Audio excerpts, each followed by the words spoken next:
Chapter 1801. The tigress was dumbfounded when she saw that the wound on the tiger's stomach had disappeared without a trace.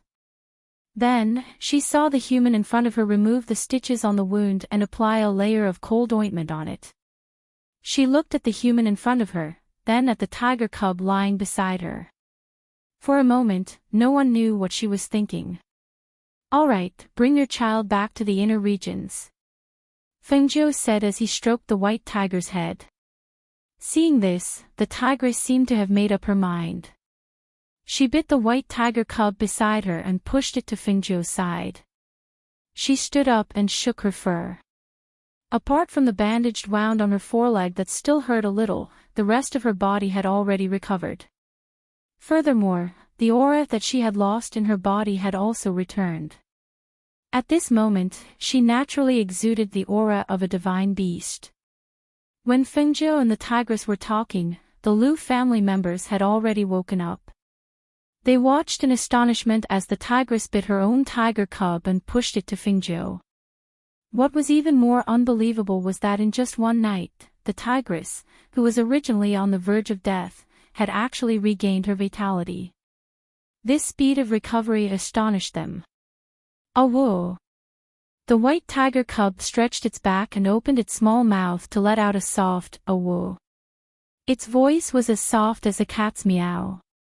It slowly opened its eyes and ran weakly from Fengjiu to the tigress's side with its 4 short legs. Its cute little head rubbed randomly under the tigress's body, as if it was looking for something. Fengjiu smiled as he watched the white tiger cub raise its round little head and suck desperately under the tigress's body. It even turned its head slightly from time to stare at Fengjiu. The cub's adorable look made Fengjiu unable to shift his gaze away. The tigress allowed the cub to eat as it looked lovingly at its cub. She raised one of her tiger claws and gently stroked the white fur of the cub until it burped. Then, she pushed it in front of Fengjiu again. The cub thought that its mother was playing with it, so it ran back excitedly. Its short tail wagged happily, and it quickly hid in its mother's soft fur. The tigress had no choice but to grab the cub again and push it in front of Fengjiu again. This action made the Lu family members stare at the sky, completely speechless. This was really strange. Why would the tigress be willing to give her newborn tiger cub to someone else? It was unbelievable that she would push the cub out again and again. "Are you going to give it to me?" Fengjiu asked with a smile. She was wondering if she should bring the little white tiger along. "Oh whoa!" The tigress let out a low howl and pushed the cub back to Fengjiu's side. This time, she turned around and leaped, disappearing into the forest. "Oh whoa, oh whoa. Oh whoa." The cub saw that the tigress had left and wanted to chase after her with its short legs. However, after running for some distance, it couldn't find the tigress. It couldn't help but squat there and let out a pitiful howl. Fengjiu walked forward and carried the cub. He looked at the forest and said, "You don't have to look anymore. Your mother has given you to me. You can come and see it when you have the chance in the future." Chapter 1802. At this moment, Old Master Lu was looking curiously at the little white tiger in Fengjiu's arms. When he heard his words, he smiled and said, "We can leave any time. If we speed up, we might be able to walk out in 4 to 5 days." He paused and looked at the little white tiger in Fengjiu's arms. He said hesitantly, "Little brother Feng, if you carry this little white tiger down the mountain like this, I'm afraid it will bring you trouble." White tigers were rare to begin with, much less such a small tiger cub. Not to mention that he had yet to form a contract with it. Even if he did, carrying this little white tiger to a crowded place was bound to bring unnecessary trouble.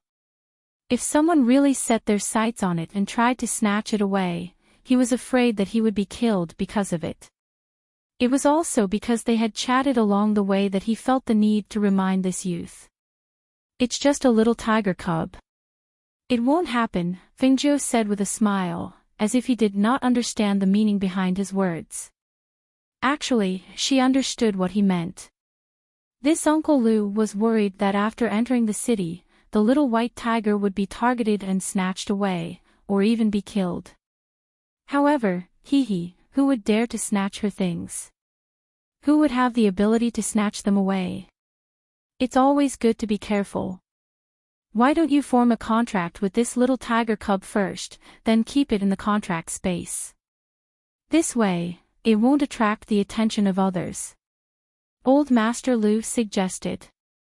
After all, as long as one formed a contract with a spirit beast, one could naturally let the spirit beast enter the contract space in one's body. This way, it would be more convenient. Let's talk about it after we leave this forest. It's still small now, I still have to think of what to find for it to eat. She was a little distressed at the mention of this. Such a small tiger cub probably didn't even know how to eat meat, so where could she find milk for it to eat? We can feed it water first. When we reach the city, we can buy some goat milk or porridge and water. As Old Master Lu spoke, he gestured for everyone to clear the fire before walking down. After they walked far away, the female tiger walked out again from a certain part of the forest. She stood between the trees and watched from afar. Only when they could not be seen did she leap back into the depths of the mountain. For the rest of the day, they did not get much rest. Perhaps it was because Fingzhou's actions had left the Lu family's men dumbfounded, or perhaps it was because they could not tell what kind of person Fingzhou was. Thus, even though many people in the Lu family had designs on the little white tiger, they did not dare to act impudently. After all, it was one thing for them to be moved, but their family had obviously had a good impression of this young man. If they were to set their sights on this young man, perhaps Fingzhou wouldn't even need to do anything. Their family head would deal with them first. Another day passed. When the sky gradually darkened, they rested again. After all, it was not easy to travel at night. Fingzhou, on the other hand, was teasing the cub in her arms to drink some water. Unexpectedly, the cub didn't drink any water at all. It only sniffed and turned its head away, lying listlessly in her arms. Not drinking. You haven't eaten anything all day. Come, lick some water. She poured some more water, but the cub still turned its head away without giving her any face. Chapter 1803. Fengzhou said helplessly, "This little thing doesn't even drink water, and there's nothing for it to eat in this forest. It would be better if it was bigger, but it's just a baby tiger." She was also helpless. Seeing the little white tiger lying listlessly in her arms, she felt her heart ache. This newborn baby tiger had been hungry for an entire day, and they were going to stay in this forest for a few more days. If it didn't drink water, wouldn't it be hungry forever? She rarely made fasting pills for cultivators, so she couldn't give it one even if she wanted to, but, suddenly, an idea flashed through her mind. That's it. She still had spiritual liquid in her space. She could just feed it to the baby tiger, right? With a flip of her hand, she took out a bottle of spiritual liquid, opened it, and put it next to the baby tiger's mouth. Here, try this. Seeing this, Old Master Lu couldn't help but shake his head with a smile. If humans don't drink medicine, then spiritual beasts won't either. Besides, this medicine can't be eaten casually. It's fine, it's just some spiritual liquid, there's no harm in eating it. As Fingzhou said this, he saw the baby tiger stick out its little tongue to lick the liquid. He couldn't help but squint, thinking to himself, this little thing knows its stuff. The gray-robed old man beside them smelled the scent and couldn't help but shudder. He quickly walked up to the baby tiger and sniffed it. When the rich spiritual energy and medicinal fragrance entered his nose, the old man widened his eyes and stared at Fingzhou with a pained expression. You're actually giving such a precious thing to a spiritual beast. You're such a jerk. Old Master Lu, how can you say that?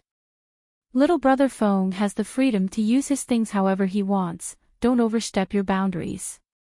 Old Master Lu frowned and said from the side. Fengjiu smiled and glanced at Old Master Lu. He knew that the old man could tell the quality of the medicinal liquid in her hand with just a sniff, so he didn't blame him. When Old Master Lu heard this, he said to Old Master Lu, "Old Master, you don't know, but that bottle of spiritual liquid in his hand is definitely above the 5th grade, above the 5th grade. He actually used it to feed a baby tiger. Even if it's not mine, it's still painful to see it." Hearing this, Old Master Lu was a little surprised. Above the 5th grade. His heart skipped a beat, and he looked at Fengjiu with even more curiosity. She gave him a spiritual liquid above the 5th grade. Spiritual liquids of the 5th rank and above were treasures that would be fought over in an auction. She actually used it to feed a little baby beast. Who was this little brother Feng? Did he not know the preciousness of tier 5 and above spirit liquids? Little brother Feng, Old Master Lu, little Old Master Lu, and little brother, Old Master Lu. My master gave it to me. Fengjiu said matter-of-factly. She blamed everything on her master who was nowhere to be seen.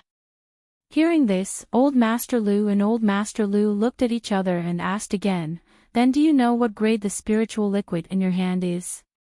Do you know what a 5th grade spiritual liquid represents?" "I know. It represents money." Fengjiu smiled and said, "I know that a bottle of spiritual liquid can be sold for a lot of money. But my master said that I can't sell it and must keep it for my own use." Chapter 1804. They watched as the little cub drank the entire bottle of medicine and licked the corner of its mouth as if it hadn't had enough yet. Its fur seemed to have become smoother and shinier. They couldn't help but feel envious. Sometimes, humans really couldn't compare to pet beasts. This kind of treatment was not something that ordinary people could compare to. They rested in the forest for a night and continued their journey the next day. Along the way, Old Master Lu pestered Fengjiu to ask about his master, and Old Master Lu told him many things about this place. 2 days later. That evening, the Lu family lit a fire and rested. Old Master Lu and Fengjiu sat by the fire. After passing a piece of barbecued meat to Fengjiu, Old Master Lu smiled. "We'll reach the city tomorrow afternoon. After staying here for so long, we can finally have a good rest when we get back."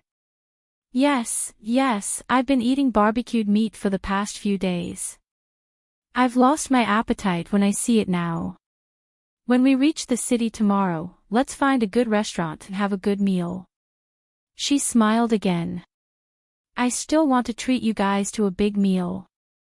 Ha ha ha, if that's the case, we won't stand on ceremony." Old Master Lu didn't decline. They chatted and laughed until late at night, when they leaned against a tree to rest. However, that night, Fengjiu, who was resting with the little cub in his arms, heard the sound of coughing, followed by the sound of uneven breathing. Old Master Lu's anxious voice and Lu Jiming's cry of surprise. She opened her eyes and saw the Lu family surrounding the tree where Old Master Lu was resting. Their faces were filled with worry and anxiety. She put the little cub down and walked up to them. Old Master, medicine, hurry and swallow the medicine." Old Master Lu's anxious voice carried a trace of panic as he poured out the medicine for Old Master Lu with trembling hands. Father, how are you?" "Father, don't scare me," Lu Jiming said in a trembling voice as he gently patted his father's back, trying to help him breathe. Fengjiu took a look and saw that Old Master Lu's face was covered in sweat. His face was pale and he looked like he was about to collapse. Both of his hands were clutching the front of his clothes tightly. His expression was pained and he looked like he was in so much pain that he couldn't breathe. His entire body was tense and he fainted. Seeing this, Fengjiu hurriedly shouted at them, quickly lay him flat. When Elder Lu saw that it was Fengzhou, he hurriedly listened to him and laid him down. The white-haired old man's face was filled with helplessness and panic. "Little brother Feng, what should we do? What to do? Master's illness this time is more serious than the previous few times. What should we do? Fa father." Lu Jiming cried out in a trembling voice.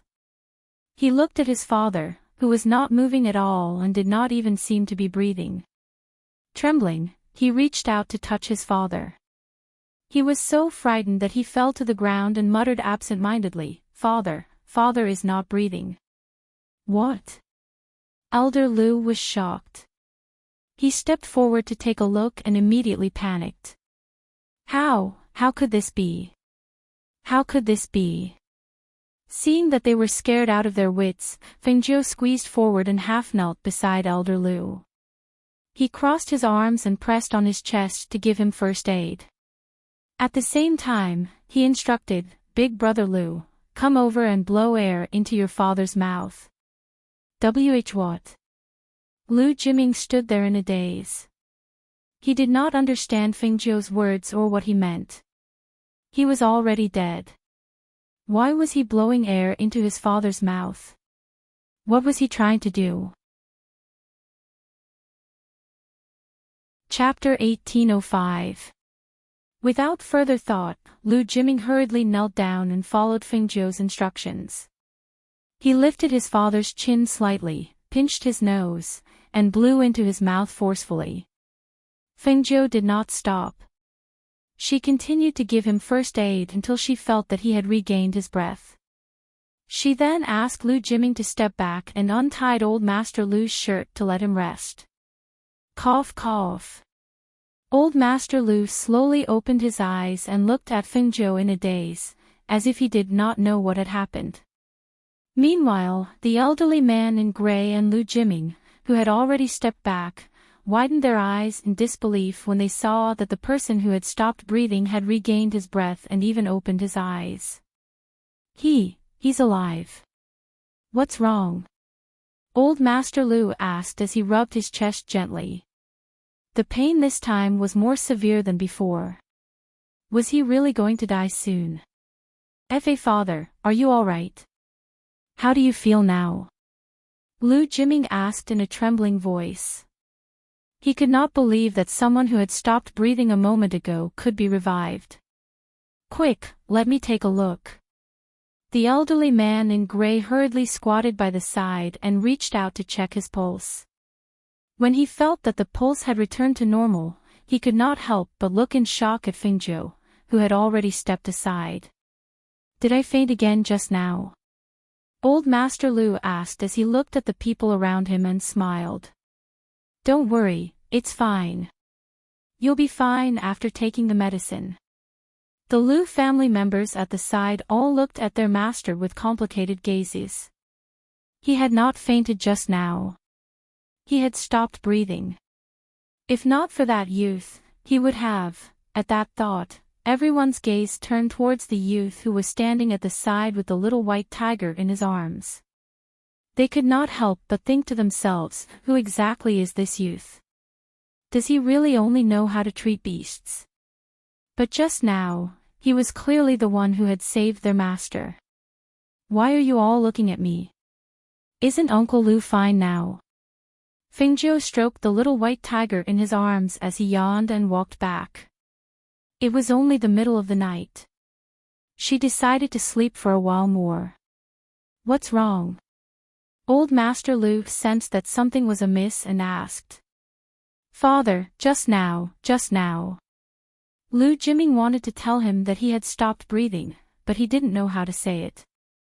He could only look at Elder Lu beside him. Elder Lu retracted his gaze and said to Old Master Lu, Old Master, you died just now. Hearing this, Old Master Lu was taken aback, seemingly puzzled. Dead? How is that possible? He was about to die, how could he wake up? It's true. Lu Jiming couldn't help but look at Fengzhou. If it wasn't for him, father, you wouldn't have woken up. You really died just now. We didn't know what to do. It was little brother Fong who saved you. After seeing Elder Lu nod, Master Lu was shocked. His eyes couldn't help but turn to where Fingzhou was resting. After a while, he gestured, "Help me up." Since little brother Fong saved me, I should thank him personally. Hearing that, Elder Lu and Lu Jiming hurriedly helped him up and walked with him towards the youth who was squinting under the tree. "Little brother Fong," old Master Lu called out when they reached the front. Chapter 1806. Little brother Fong, thank you for saving me. Old Master Lu bowed to him solemnly. Fingzhou stroked the soft fur of the little cub in his arms and smiled. Actually, I didn't do anything. It was Uncle Lu who transferred qi to you and saved you. Lu Jiming didn't think much of it at first, but now that Fingzhou mentioned it, his expression couldn't help but become a little unnatural. Although he was his father, the matter of transferring qi through mouth to mouth was really quite strange. However, he was also very happy that he could save his father by transferring qi to him. Little brother Fingzhou, I have something to ask. He sat down next to Fingzhou, as if he wanted to talk about it in detail. Uncle Lu, please ask. Fingzhou smiled. Do you know what illness I have? Old Master Lu asked bluntly. His wise gaze fell on Fingzhou's face, as if he didn't want to miss the expression on the youth's face. He wanted to know if he knew what illness he had. More or less. Fingzhou nodded and didn't hide it. He looked at him and said, you should be suffering from angina pectoris when the illness acts up. You have short breaths and cold sweat, and sometimes your chest feels tight too. Old Master Lu and Old Master Lu were shocked. He knew just by looking. Then, his medical skills. Little brother Fong, you have a way, right? You have a way to save my old master, right? Old Master Lu asked in a trembling voice. When Lu Jiming heard this, he remembered that Fingzhou had saved his father's life. Now that he knew that he might have a way, he immediately knelt down in front of him without another word. Little brother Fong, please save my father, I beg of you. As long as you can cure my father, our Lu family will never forget your great kindness.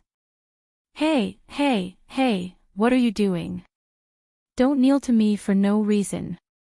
She jumped up and quickly jumped to the side, glaring at him. If you have something to say, say it properly. Don't kneel so easily, I don't like it.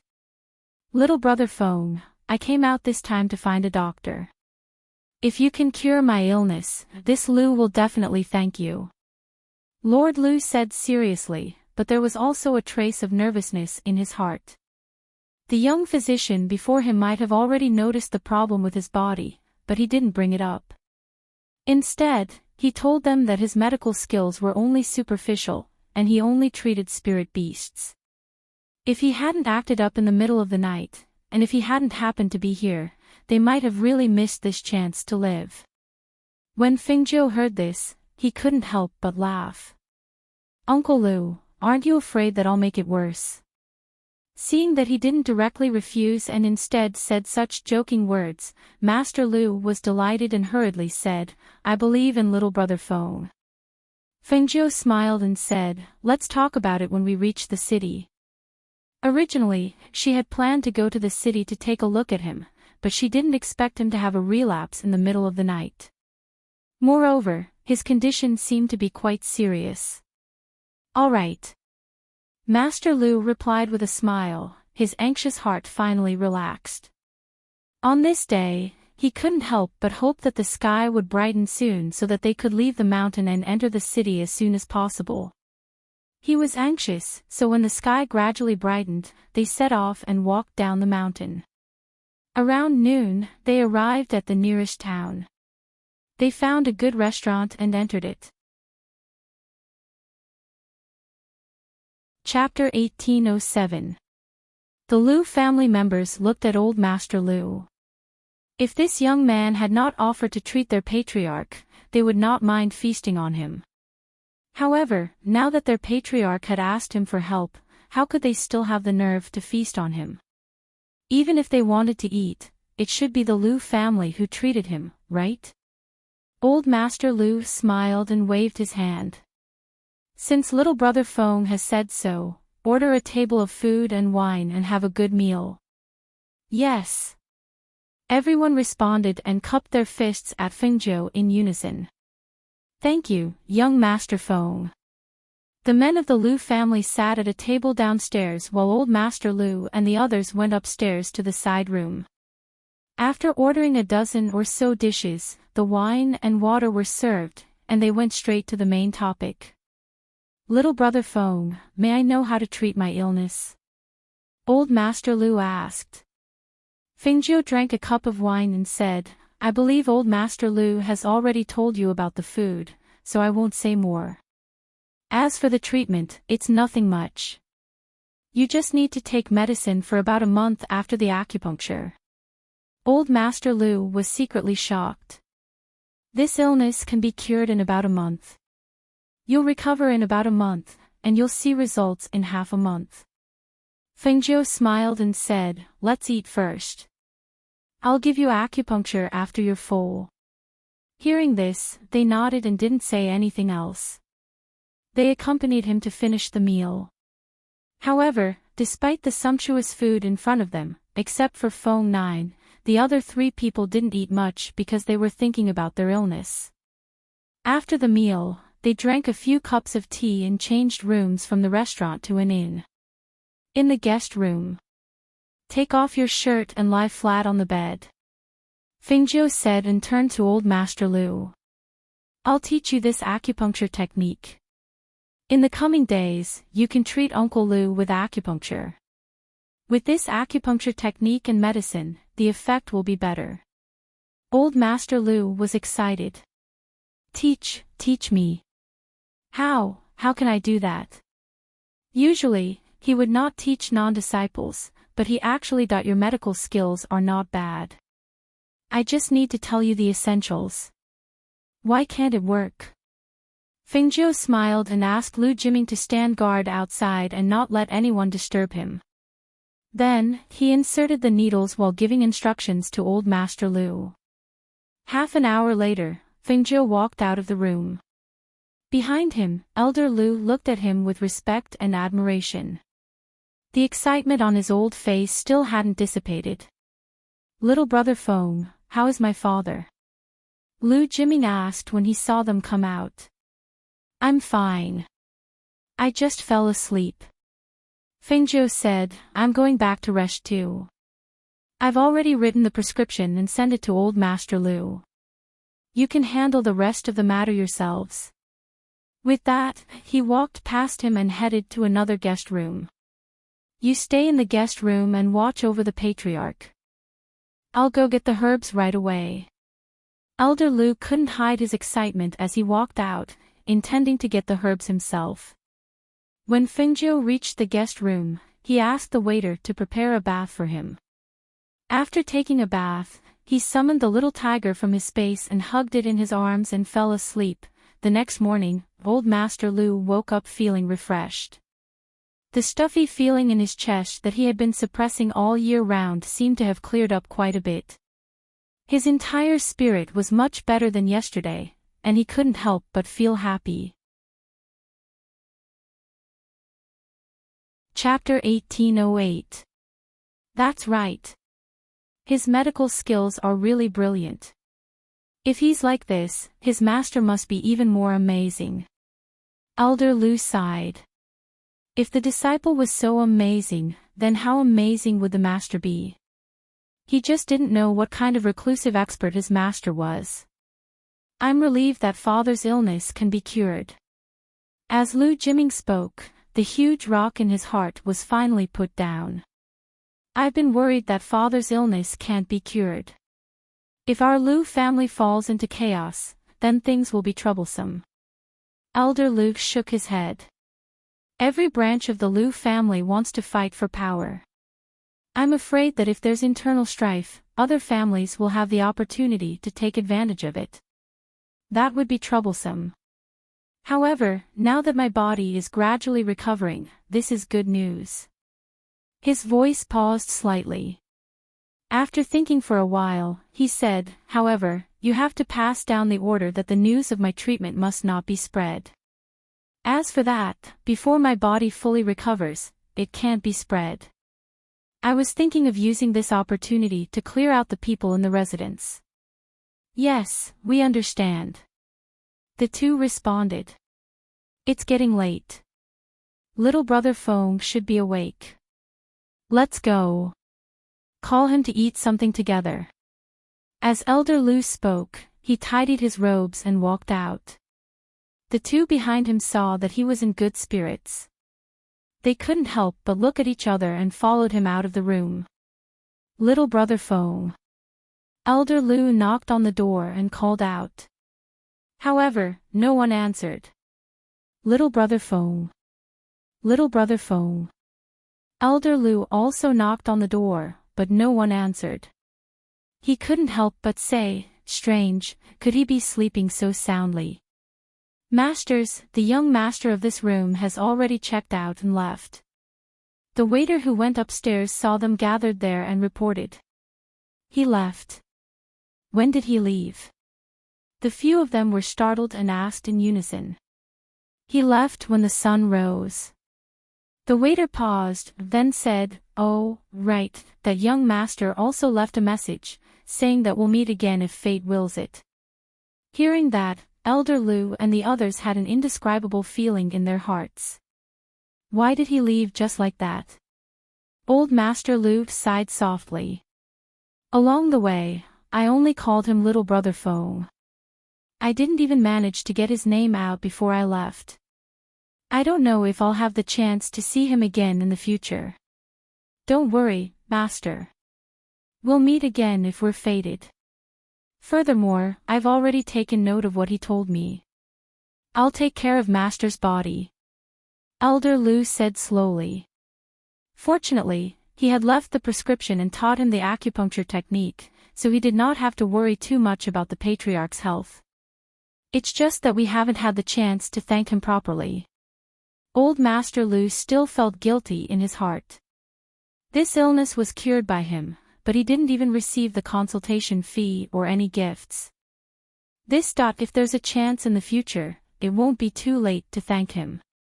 Elder Lu said with a smile, besides, I think we'll definitely meet again in the future. While they were talking about Fengjiu, on the other hand, Fengjiu was walking around the market with the little white tiger in her arms. After much difficulty, she finally found a dairy goat. She couldn't help but squeeze it, and the goat's milk spurted out. She couldn't help but grin when she saw this. Quick, quick, suck it. Eat until you're full. She carried the little tiger in her arms and urged it to quickly drink the goat's milk. Although the little tiger looked silly, it was very cooperative. Its eyes darted around, and it immediately opened its mouth to gulp down the milk. After a while, its stomach was bloated. Chapter 1809. Fengjiu saw a large man running towards them, glaring angrily. She grabbed the tiger cub and wanted to run. Go, go. They're coming. Who would have thought that the little tiger cub would not let go of the ewe as if it hadn't had enough? Being hugged and pulled, it actually hurt the ewe as well. A sharp cry was instantly heard. Baw! Ewes' cries were usually gentle, but at this moment, there was a hint of sadness. The ewe wanted to retreat, but it couldn't. It could only bleat in pain. Baw! The tiger cub seemed to be very interested in the scene. It even mimicked the ewe and made a bleating sound, which made Fengjiu's face twitch. The moment the tiger cub opened its mouth, Fengjiu held it in her arms and quickly ran into the crowd. Brat, don't run. The large man behind them glared and scolded angrily. He looked back at his ewe and scolded it again. Then, he led the ewe forward. Feng Jiu stopped after running into an alley. After patting her chest, she couldn't help but be stunned. She patted her head and said, "Really, why did I run? I could have just taken out the money and given it to him. I'm so stupid." Bah! Suddenly, the sound of a sheep's bleating came from her arms. Feng Jiu was startled. She looked down and couldn't help but feel speechless. Bah! Bah bah bah! The tiger cub seemed to have found something fun. It started to bleat like a sheep, wagging its tail excitedly. It even rubbed its head against Fengjiu's chest as if it was asking for praise. Bah! Bah your head! Fengjiu slapped the tiger's head. You're a white tiger. Why are you bleating like a sheep? Don't you have any ambition? The king of the forest bleating like a sheep. If your mother heard this, she'd be pissed. Bah! Still. She glared and raised her hand to hit the tiger cub. The tiger cub shrank back and looked at her innocently. Oh whoa! It burped again. Seeing this, Fengjiu laughed. She reached out and rubbed its round belly. You're so full. Go play in the dimension. Then, seeing that there was no one around, she put the white tiger into the dimension. She straightened her clothes, then carried the medicine basket on her back and walked out of the alley. She wandered around the city, looking around. Treasure Trove Building. Feng Jiu stood in front of an imposing and luxurious building. She looked up at the 3 large words on the building and then looked at the people walking inside. They were either cultivators or people in extraordinary clothes. Seeing this, she straightened her clothes and wanted to walk in as well. What are you doing? But before he could enter, he was stopped by someone. She pointed inside. Let's go in and take a look. Where do you think this place? You think anyone can just go in and look around? The guard at the door waved her away with a look of disdain. Are there rules here? She couldn't help but ask. She looked around again, but couldn't see anything special. Moreover, looking at the people who went in, other than their clothes being more luxurious, there was nothing special about them. You want to go in and take a look without knowing the rules. Hurry up and leave. Otherwise, I'll beat you up. The guard waved his fist in front of Fengjiu's face threateningly. Chapter 18:10. However, before she could speak, she heard a voice behind her. Didn't I tell you to wait for me? Why did you leave so quickly?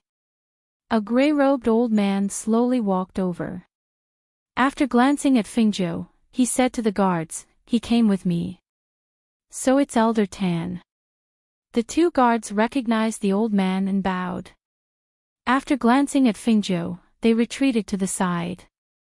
Fengjiu stood there in a daze and looked at the gray-robed old man strangely. Let's go. The old man said and walked in. Seeing this, she didn't say anything and followed him. It was just entering a building. She didn't expect it to be so troublesome. What kind of rules were there? Who was this old man? Why was he helping her? The Trove of Treasures building is a place for bartering. There aren't any rules for entering. It's just that some snobs are used to looking down on people.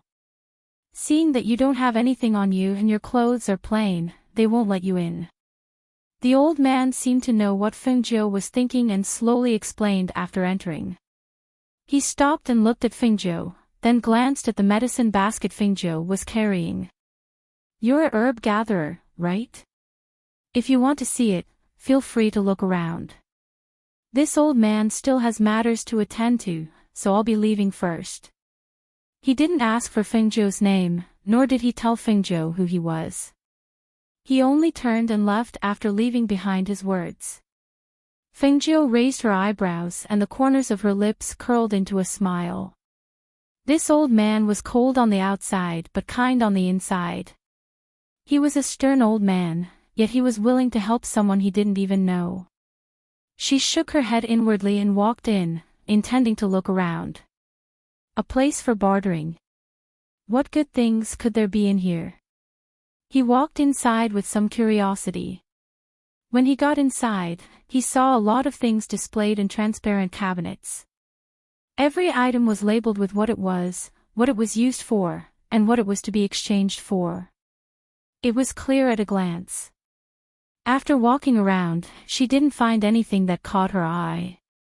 However, when she was walking around, she noticed that there was a pair of eyes staring at her. That feeling of staring at a prey made her frown slightly. After coming here, she had kept a low profile. She had hidden her appearance and suppressed her cultivation. Now, in the eyes of outsiders, she was just a handsome young man. There were plenty of such people on the streets and they wouldn't attract much attention. Why would someone target her? She didn't look for the gaze that had landed on her. Instead, she walked to a counter that had some accessories and some ordinary magic tools. "Let me take a look at this mirror," she said to a woman behind the counter.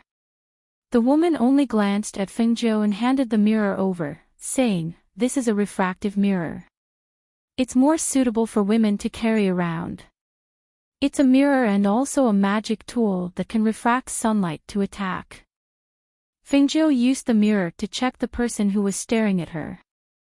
Through the mirror, she saw an old man in embroidered clothes standing on the second floor staring at her.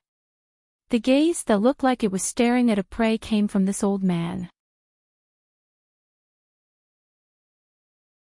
Chapter 18:11. "Yes, it's an upper-grade foundation building elixir," the woman said, deliberately emphasizing the word upper grade. Fengzhou smiled. Ordinary foundation building elixirs could be found everywhere in the aristocratic families of the upper continent. However, upper-grade foundation building elixirs had very few impurities and were even more precious. Ordinary alchemists could only produce one upper-grade foundation building elixir in 100 foundation building elixirs. Therefore, although this mirror was a magic tool, it was not worth it to exchange it for an upper-grade foundation building elixir. "Ah, I want an upper-grade foundation building elixir," she said regretfully.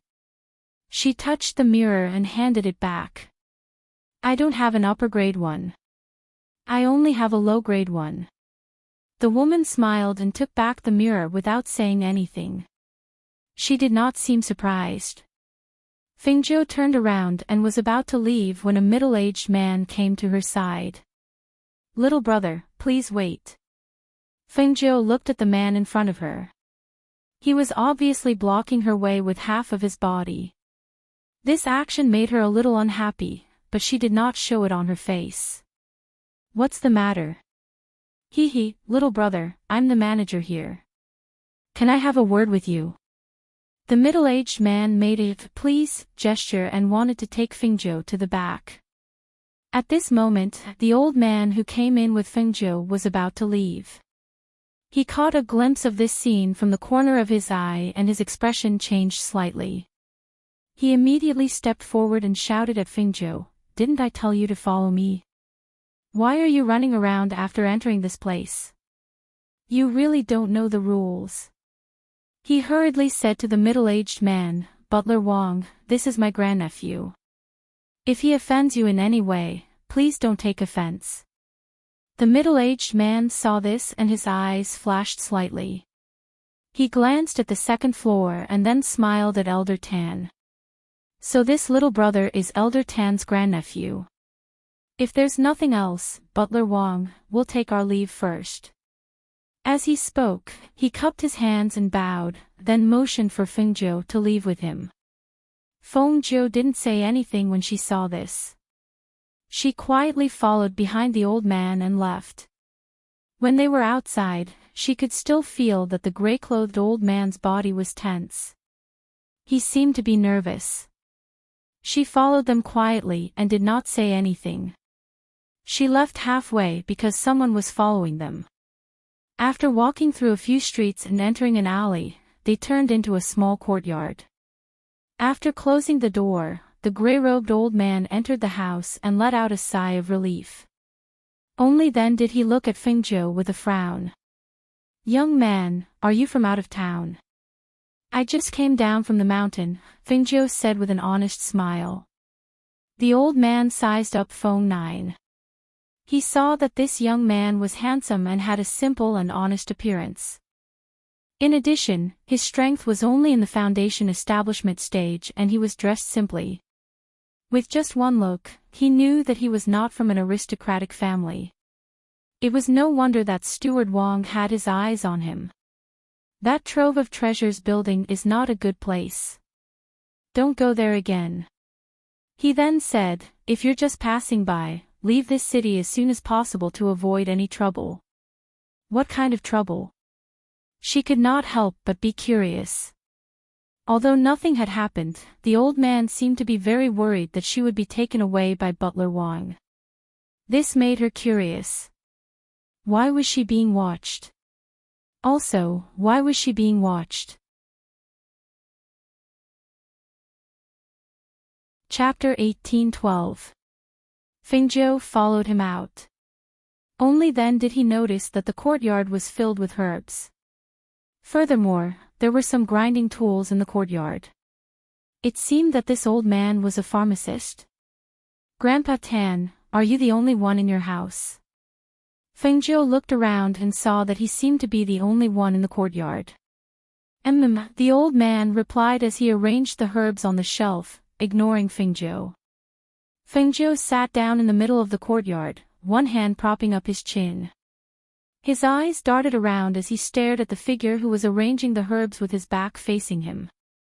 In his heart, he wondered if the Trove of Treasures building was doing some shady business in the dark. And who was that old man on the second floor at that time? "Why haven't you left yet?" After about an hour, the old man turned around and glanced at the youth sitting on the stairs in the courtyard. He frowned. "Why haven't you left yet?" "Ah. Leave where to?" Fingzhou blinked and asked. "Back to your house," the old man said. Hearing this, Fingzhou couldn't help but smile. His eyes narrowed into a line as he looked at the old man with a smile. "Grandpa Tan, didn't you say so? I'm your grandnephew. I came here this time to seek refuge with you." Hearing this, the old man was speechless for a while. This old man was saving you for you. Why did he still blame it on him? "Saving me? But I didn't see any danger." Fengzhou smiled foolishly. When the old man heard this, he felt a lump in his chest. He didn't say anything else and only glanced at Fengzhou before turning around and entering the room. Fengzhou stood up and patted the dust off his green clothes as he followed behind the old man. "Grandpa, there are 2 rooms in this courtyard. Is this one for me to stay in?" She didn't stand on ceremony and pushed open the door to look inside. The room was neat and tidy, and everything needed was there. However, the room seemed to have been empty for a long time as the table was covered in a layer of dust. In the evening, at the stone table in the courtyard, the old man stared at the few dishes in front of him in a daze. No one knew what he was thinking. He glanced at Fengzhou before picking up his chopsticks and eating with a straight face. "Grandpa Tan, eat more." Fengzhou gave the old man some food. Grandpa Tan was already a cultivator in the middle stage of the fairy realm. His strength was considered very strong. But why did he suppress his strength? This was just on a whim. She felt that this old man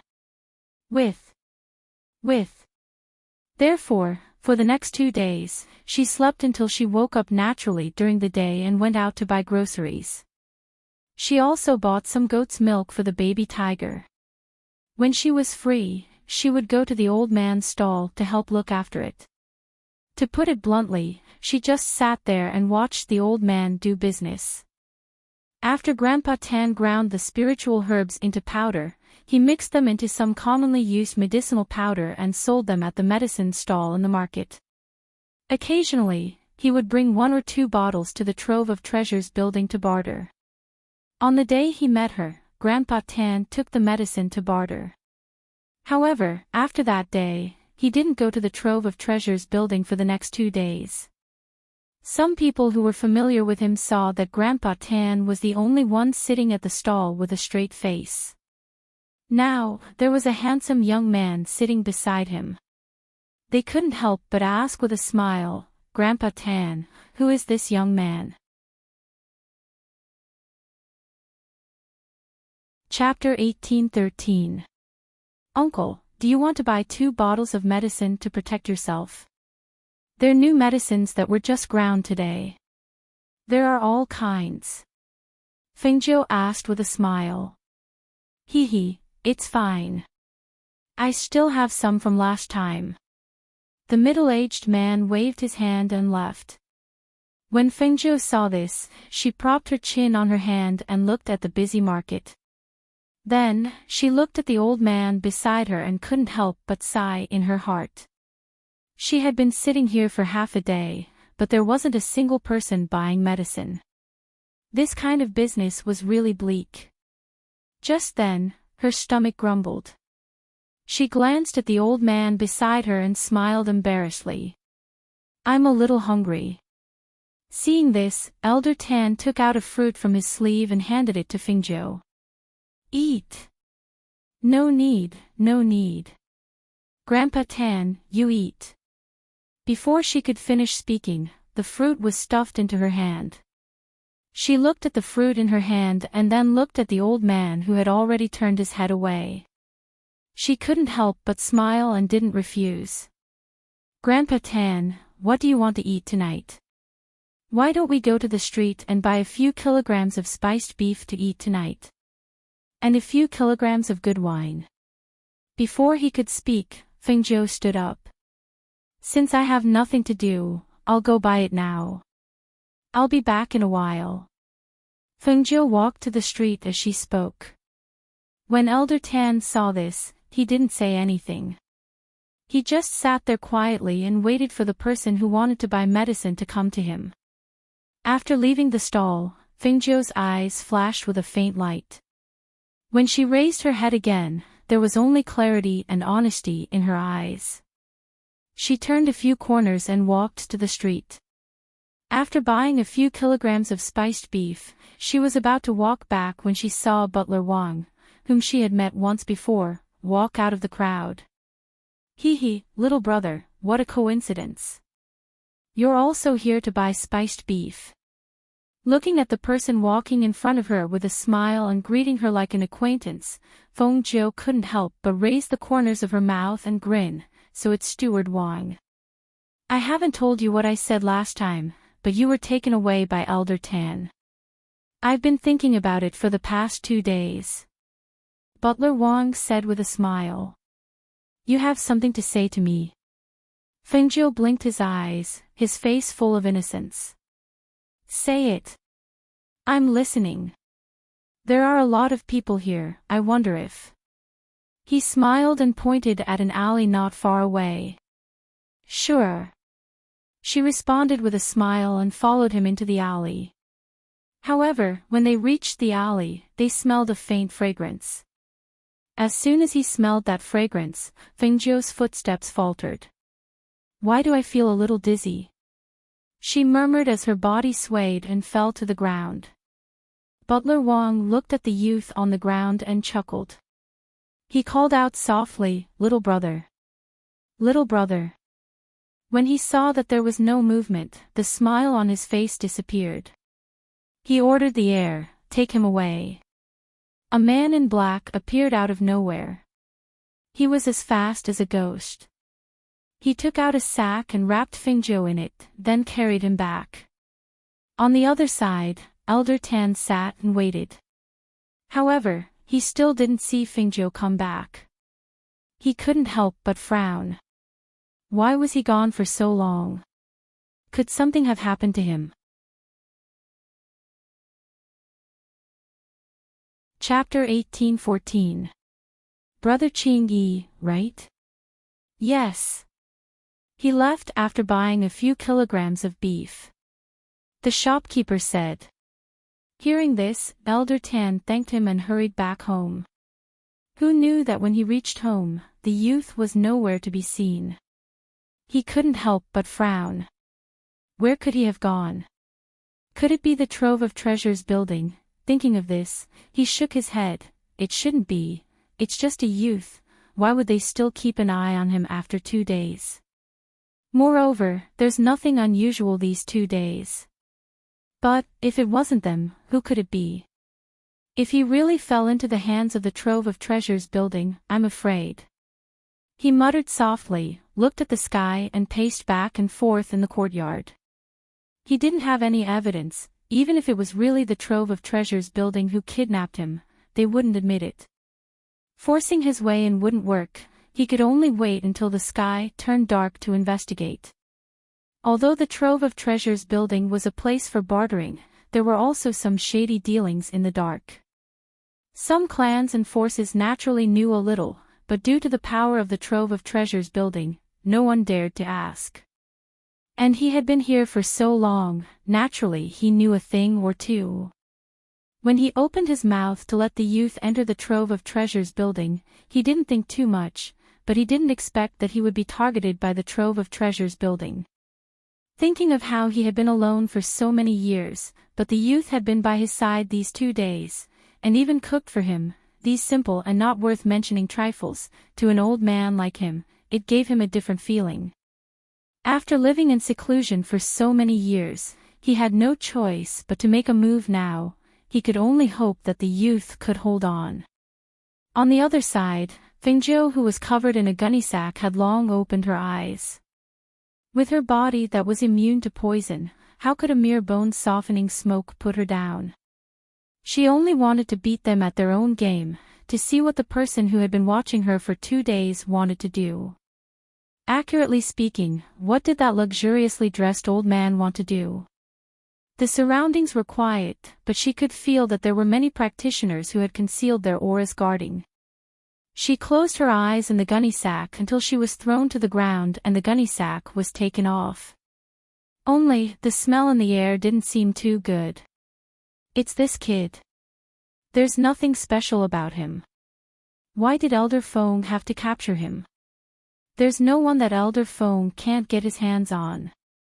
I wanted to catch this kid that day, but I let him go in the end. If I can't do it in the open, I'll do it in the dark. Anyway, I just have to bring him back to Elder Feng. Their voices drifted further and further away.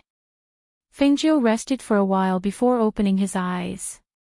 However, when he saw where he was, he couldn't help but be surprised. This was indeed a room, but it could also be said to be a cage. There was nothing in this room except for an iron cage made of black iron. Perhaps it was because there was no sunlight all year round, but there was a moldy smell inside, which was not very pleasant. At this moment, a few old men were seated in a circle at the top floor of the treasure-gathering pavilion. 3 of them looked at the old man in luxurious clothes with puzzlement and asked, "Elder Feng, what exactly is so special about that young man? You have to know that we are very careful when choosing people. Don't let any accidents happen." Chapter 18:15. It's just that even if we usually pick some people, it's extremely secretive. Moreover, most of their backgrounds are investigated thoroughly. Now, have you really sent people to investigate thoroughly? Will there be any problems? After all, we can't afford to be careless in this matter. As the old man spoke, he looked at Elder Feng. His eyes were still filled with unconcealable worry. The corners of Elder Feng's mouth twitched as he revealed a cold smile. This brat should have come from some countryside. However, he met Old Man Tan that day and Old Man Tan protected him, saying that he was his grandnephew. Hearing this, the few people looked at each other and asked, "So that means the kid is from the countryside and has never seen the world? There's no potential trouble." In my opinion, that's the case. However, since you don't believe me, you can give it a try. Elder Feng sneered. We're in the dark, and he's in the light. Isn't it easy to observe a person? Hearing this, the few people pondered for a while, and couldn't help but ask, what's so special about this kid? We don't need one more person, so why do we have to drag him in? They were a little worried about having such an unknown person around. Didn't I say it? I believe my judgment of people is never wrong. Elder Feng glanced at them and said, all right, let's leave it at that. Looking at the time, the kid should be awake. Let's go and take a look. Therefore, the few people followed him and left the top floor. Fengzhou, who was staying in the metal room, heard the footsteps outside. Her expression changed slightly, and the cunning and wisdom in her eyes disappeared. She blinked her silly eyes, and her face was filled with panic and fear. She hugged her legs with both hands and shrank into a corner. The door opened, and the few people who walked in saw the kid in the corner with panic and fear in his eyes. He clearly looked scared, but he was trying to be strong. He tried hard to calm down, but he didn't know that his trembling body had already revealed his helplessness and fear. Elder Feng, who came in, glanced at the few people beside him. His gaze seemed to say, look, didn't I say he's just a country kid? There's nothing to be afraid of. When they saw the expression and appearance of the young man huddled in the corner, they felt relieved. As long as there was no potential danger or trouble, everything else was fine. You, who are you? Why do you want to capture me? Fengzhou asked in a trembling voice, playing the role of a country bumpkin to perfection. His foundation establishment cultivation is a little weak among those people, an old man said, his gaze sweeping over Fengzhou's body. It doesn't matter. As long as we enter that place, no matter how weak we are, we will still be stronger than those outside. Another person said. That's true. We have prepared a lot of good things for this group of elites. Last time, there was a foundation establishment cultivator who killed a cultivator at the peak of the gold core stage. That really gave us a big surprise. The time given by the higher-ups is 1 year. We have to train them in 1 year. It's about time to start. Just like that, they stood in front of Fengzhou and discussed, as if they weren't worried that the young man would overhear the information in their conversation. Perhaps it was because they were confident that once they entered, it was impossible to leave. Chapter 18:16. You've seen him.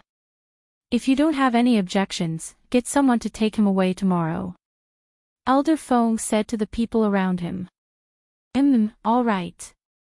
They nodded and turned to leave. The door closed again, leaving Fengzhou alone. Sensing that they had left, Fengzhou's eyes flickered. She pondered, what were they talking about? What elites?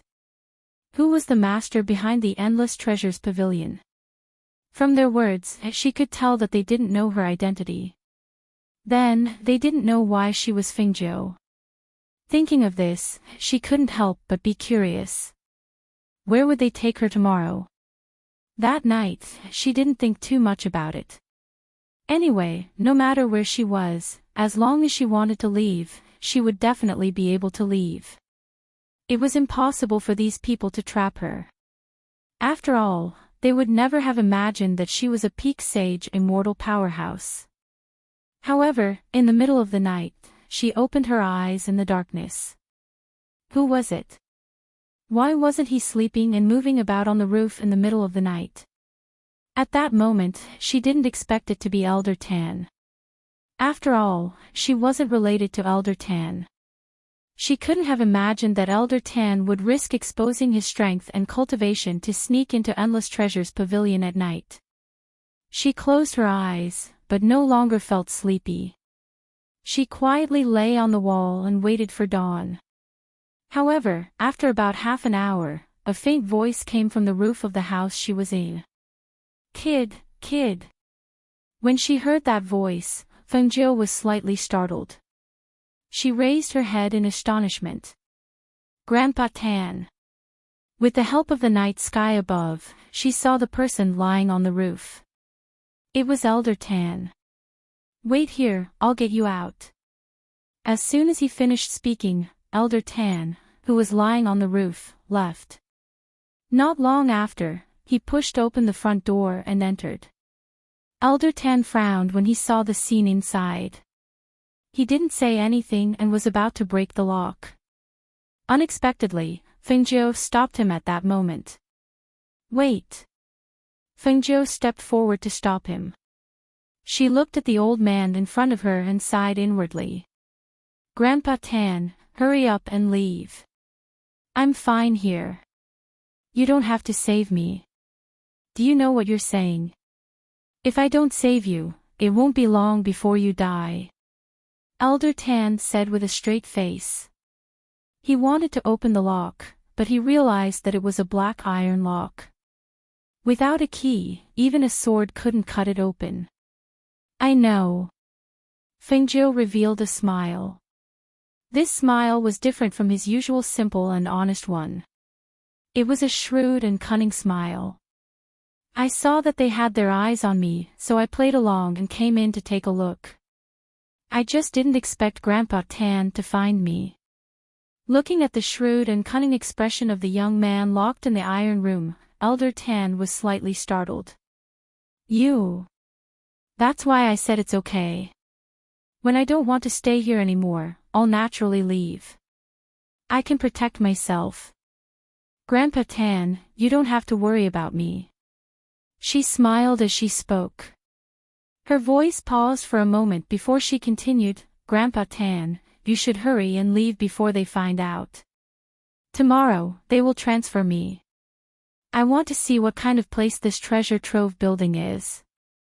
Elder Tan looked at Fengjiu with a complicated expression and finally asked, have you really decided to stay here? Fengjiu nodded. He smiled and narrowed his eyes. Since I have nothing to do, I'll take a look. Chapter 18-17. Not long after Elder Tan left, two men in black came in. They glanced at Fengjiu, who was in the metal room, and went forward to open the black iron lock of the metal room. They went forward and directly put a black bag on Fengjiu's head, took her, and walked out. In the dark, Elder Tan watched and sighed softly. In the end, he shook his head and quietly left, his figure disappearing into the night. Fengjiu only felt that she was being pushed by the two men. She couldn't see clearly and didn't know where she was being taken until she was brought into a transportation array by the two men. Because of the dense spiritual aura of the array, even if she couldn't see, she could feel it. She was even more surprised. Did this treasure trove building have a transportation array? Wasn't it just moving her to another place? Why did they need to use a transportation array? Although she was surprised, she didn't say anything. These two men were only in charge of escorting her. Even if she asked, it would be a waste of time. Her arms were held by the two men in black. Under a strong suction force, even if she couldn't see, she could feel the world spinning. Her feet didn't touch the ground, as if she had entered a transportation space. After spinning for a while, her feet stepped on the ground again. What hit her in the face was a different aura. It was the smell of blood, a bloodthirsty and ferocious aura. She heard the sound of swords clashing and a low shout. The black bag over her head was removed and she saw the scene in front of her clearly. It was a huge square, the ground was covered with yellow sand, without any green leaves or grass. There were a few iron cages around the square, in which were sleeping ferocious beasts. At the side of the square, there were a few men sitting on the ground. Some of those people were teenagers, some were young men in their 20s, and some were men in their 30s. There were all kinds of people, but they all had the same vigilance and ruthlessness. When she suddenly appeared here, those people narrowed their bloodthirsty eyes and sized her up. Then, they coldly looked away. Go! The two black-clothed men beside her pushed her, and she could only follow them.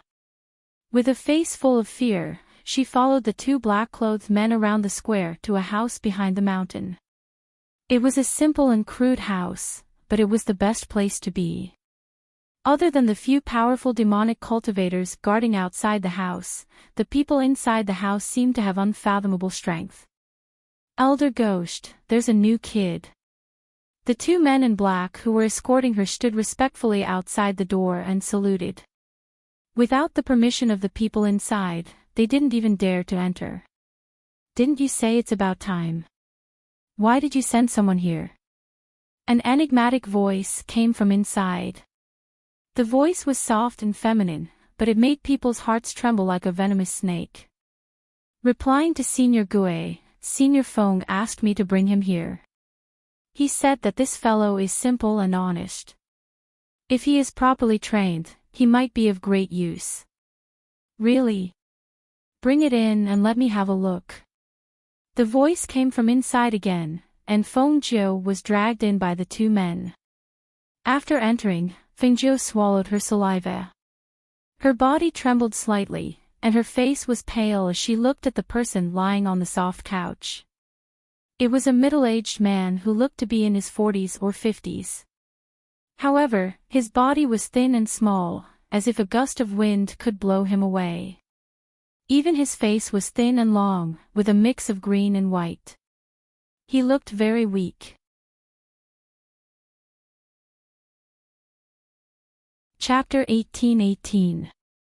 In the embrace of this cold, tall, and skinny middle-aged man, there was currently a half-naked enchanting woman. The woman meekly nestled beside him. Her body was exposed, but she was not afraid of the gazes of others. Instead, under the teasing of Elder Ghost's hands, she even let out a low moan. The two black-clothed men who came in didn't dare to raise their heads. They didn't even dare to look, as if they were afraid that they would get into trouble. As for Fengzhou, her face was pale as she stared blankly. Her gaze carried just the right amount of fear. No matter how one looked at it, she was a young man who was so scared that he didn't know how to react. Seeing the ghost elder's bloodthirsty eyes move around her body and size her up, she didn't move at all. She only swallowed her saliva. Where is this? I want to go home. Go home. Ha ha ha. The ghost elder seemed to have heard something funny and let out a sinister laugh after entering the palace of the King of Hell. You are all little ghosts under my command. Go home. Ha, wishful thinking. When the sinister voice fell, he suddenly flicked his hand and a stream of air landed on Fengzhou's body. In that instant, Fengzhou instinctively wanted to attack, but she still forcibly endured it. Because the stream of air landed on her body, she instinctively let out an sound. She opened her mouth slightly and the ghost elder flicked a pill into her mouth. Ugh! She clutched her throat with both hands and made an appearance as if she wanted to vomit the medicine out. The moment she lowered her head, bent her waist, and opened her mouth to vomit, she caught a glimpse of the waist tag that Elder Ghost dropped on the ground. When she saw the waist tag, her pupils shrank, and in almost an instant, she covered up the abnormality in her eyes. Take him out. The people outside will teach him the rules. The ghost elder waved his hand and said. He narrowed his eyes and no longer paid attention to them. Instead, he teased the woman in his embrace, causing her to laugh. When they arrived outside, the two black-clothed men pushed Fengzhou onto the plaza and turned around to report back. When the two people left, Fengzhou pretended to cough and spat out the pill under her tongue and put it away. Although she didn't eat it, she knew that it was the poison that controlled these people. Although her body was immune to poison, it was best not to eat this kind of thing. Moreover, she also wanted to research what kind of poison it was. She walked on the plaza. Because the sky wasn't very bright, the light wasn't very good. In addition, these people's faces were either covered in mud or dried blood, so she couldn't see their faces too clearly. However, what was certain was that none of them were easy to provoke like wild animals. Their eyes gave off a bloodthirsty aura. It was as if they would pounce on her if she dared take one step closer, and they would tear her. Finding an empty corner, she curled up into a ball and hugged her legs as she looked around and the people around her. Looking at this scene and then at these people, she suddenly understood where she was. However, in this place, other than those people who were devil cultivators, the majority of the people here weren't devil cultivators like her. Moreover, when she glanced at the waist tag, she saw the words, Temple of Darkness, engraved on it.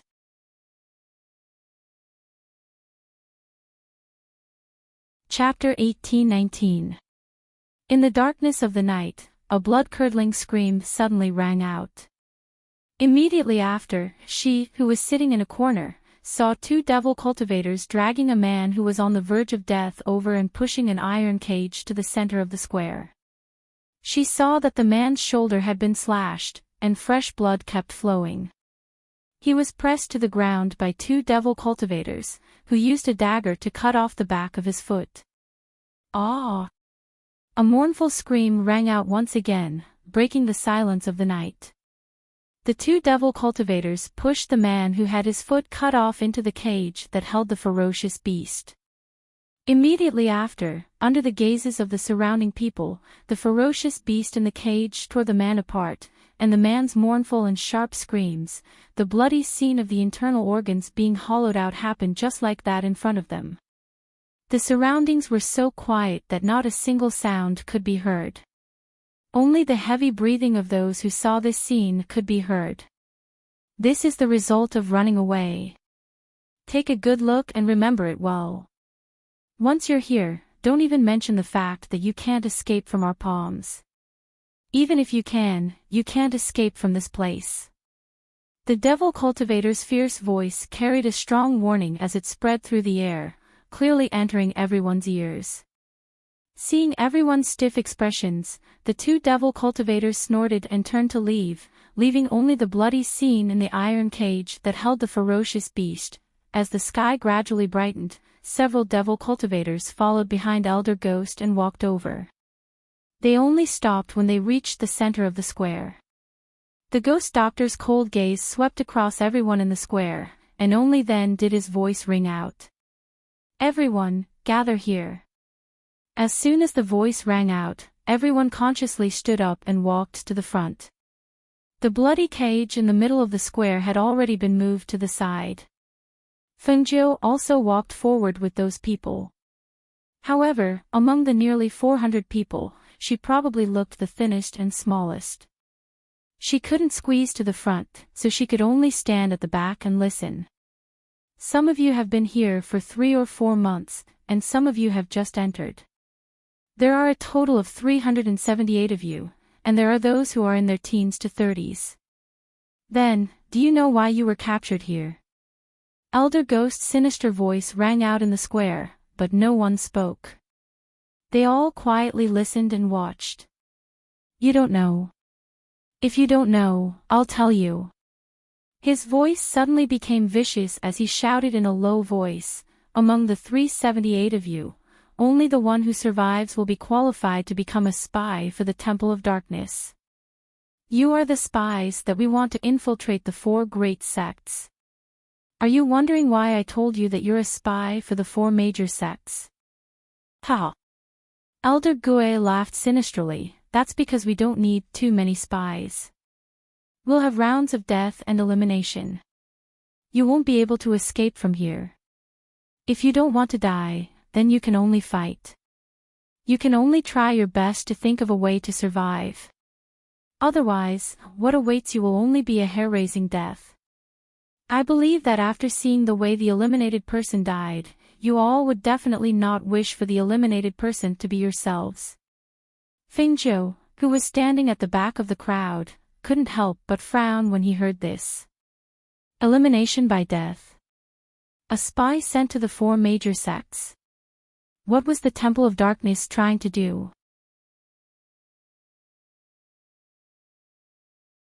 Chapter 18-20. The newcomer, come over here. Once Elder Ghost's voice came out from the front, everyone followed his line of sight and landed on the skinny youth in green clothes at the very back. In their eyes, this youth was the weakest among all of them. Fingzhou, who was standing at the very back, saw everyone's gazes land on him. He hesitated for a moment before walking forward with some fear. Perhaps it was because of Elder Ghost's words, but the people blocking the way all moved to the side to make a path for him. What are you doing? Fingzhou asked with a trembling voice. He looked at Elder Ghost with a very weak expression and his legs trembled slightly. Nothing. Elder Ghost narrowed his small eyes and revealed a sinister sneer. You look like a soft-footed shrimp, but that old thing still brought you in. Since it's like this, I naturally have to treat you a little differently. When everyone heard this, they all had different expressions. No one knew what they were thinking. Fingzhou waved his hand and suppressed the fear on his face. He said embarrassedly, No, you don't have to treat me special. I'll be the same as everyone else. This old thing, with his sinister smile, it was obvious that he was up to no good. Elder Ghost narrowed his eyes and stared at Fingzhou. He laughed sinisterly, wait until you pass this stage. This death elimination will start with you. As soon as he finished speaking, he waved his hand and a ferocious beast appeared beside him. Roar! It was a ferocious beast at the peak of the holy beast level. It was ferocious and was called the demonic corroding tiger. It was different from the commonly seen tiger species. This demonic corroding tiger's fur was as hard as iron. Two sharp tiger fangs that were about the length of a finger protruded from its mouth. There were 3 red patterns on the left and right sides of the tiger's face. Its bloodthirsty eyes revealed a ferocity that made one's heart tremble. This was Elder Ghost's contracted beast, a ferocious beast that was only one step away from becoming a divine beast. Now, he had summoned it just like that. When everyone saw this ferocious beast, their eyes flashed and they could not help but take a few steps back. They stared at the demonic corroding tiger in a defensive manner. Elder Ghost had suddenly summoned this demonic corroding tiger. Even the strongest person among them would find it difficult to fight this ferocious beast alone. However, at this moment, some people's gazes fell on Fingzhou with complicated expressions. They saw that the green-clothed youth standing at the front had a confused expression. His body trembled and his face was pale as he stared with his eyes and mouth wide open as he stared at the ferocious beast that had suddenly appeared in front of him. He did not know whether he was scared or not, as he did not know how to retreat. Or not. The ghost elder squinted his eyes and rubbed the head of the corroding demon tiger beside him. His eyes, however, stared at Fengzhou sinisterly. Go, bite off this brat's leg. As soon as she finished speaking, the corrosive devil tiger let out a ferocious roar.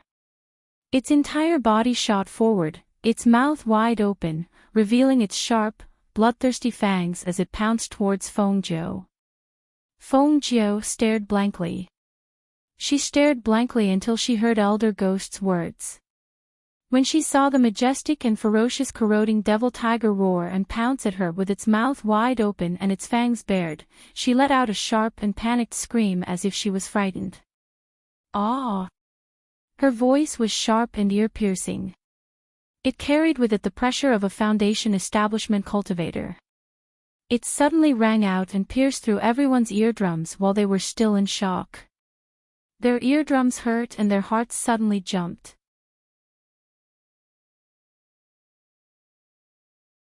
Chapter 1821. Roar! The devil-corroding tiger missed its target and suddenly stopped in its tracks. The dust and smoke that it had kicked up as it charged forward had instantly obstructed its vision. When it could see clearly, its eyes were filled with rage. A puny human had actually dared to escape from its mouth. He was truly audacious. At that moment, it quickly turned around and swept its ferocious gaze around. Its gaze fell on the green figure that was screaming while running forward. Without waiting for its master's orders, it roared angrily and pounced forward with its 4 hooves. Roar! Ah! The ferocious beast's furious roar was accompanied by the green-robed youth's panicked scream. Seeing the youth being chased by a ferocious beast, the 300 or so people were all dumbfounded. That youth was only at the Foundation establishment stage. That ferocious beast was at the peak of the holy beast stage. How had that youth managed to escape from the tiger's mouth? Now, he was running around the entire plaza. That ferocious beast had chased him round and round, yet it still hadn't managed to bite him. Seeing the sand in the plaza being kicked up by the man and the tiger, creating rings of sand and dust that blurred their vision, they couldn't help but return to their senses and look at the spectral elder in front of them. Did the spectral elder really release his contracted ferocious beast to take the youth's life? Although the people here were all savage and inhumane, didn't they say that they were going to be trained as spies? Even if they were going to be eliminated by death, they shouldn't be using such a brutal and direct method, right? Forget about the skinny green-robed youth, even the strongest among them probably wouldn't be able to escape from the ferocious beast's mouth. The green-robed youth hadn't been bitten to death yet only because he still had some strength left. Once his strength was almost depleted, it would probably be a bloody scene. Seeing this, the spectral elder's eyes narrowed as a glint flashed through them. His gaze stared at the green-robed youth who was running around the plaza in a panic as he pondered. The pressure that emanated from the youth was indeed only that of a Foundation establishment cultivator. Even as he ran and screamed in panic, the pressure that emanated from his voice was indeed that of a Foundation establishment cultivator. Furthermore, there didn't seem to be anything strange about his running. The path he was running in was all panicked and his footsteps were just common steps. If there was anything special about him, it would be that he ran faster than others. How should he put it? How should he describe it? He thought for a moment, and a thought flashed through his mind. That's right, this young man's current appearance was like a frightened rabbit, scurrying around in a panic under the tiger's mouth. Roar! The eroding devil tiger and the twin tigers were on the verge of spitting fire. Each roar was louder and louder than the last. There was a sense of defeat in their hearts, but there was also a burning anger. Damned humans! Damned young man! He ran faster than a rabbit. It did not believe that it could not catch up to him. Ah! Help! Help! Don't bite me, don't bite me! Fengjiu shouted in panic as he ran. He was panting and his speed seemed to have slowed down. His green robe fluttered in the wind as he ran. The corrosive devil tiger behind him pounced and almost bit down on the robe. Instead, it ate a mouthful of sand and became even more frenzied. Roar! Humans! This king and you are irreconcilable.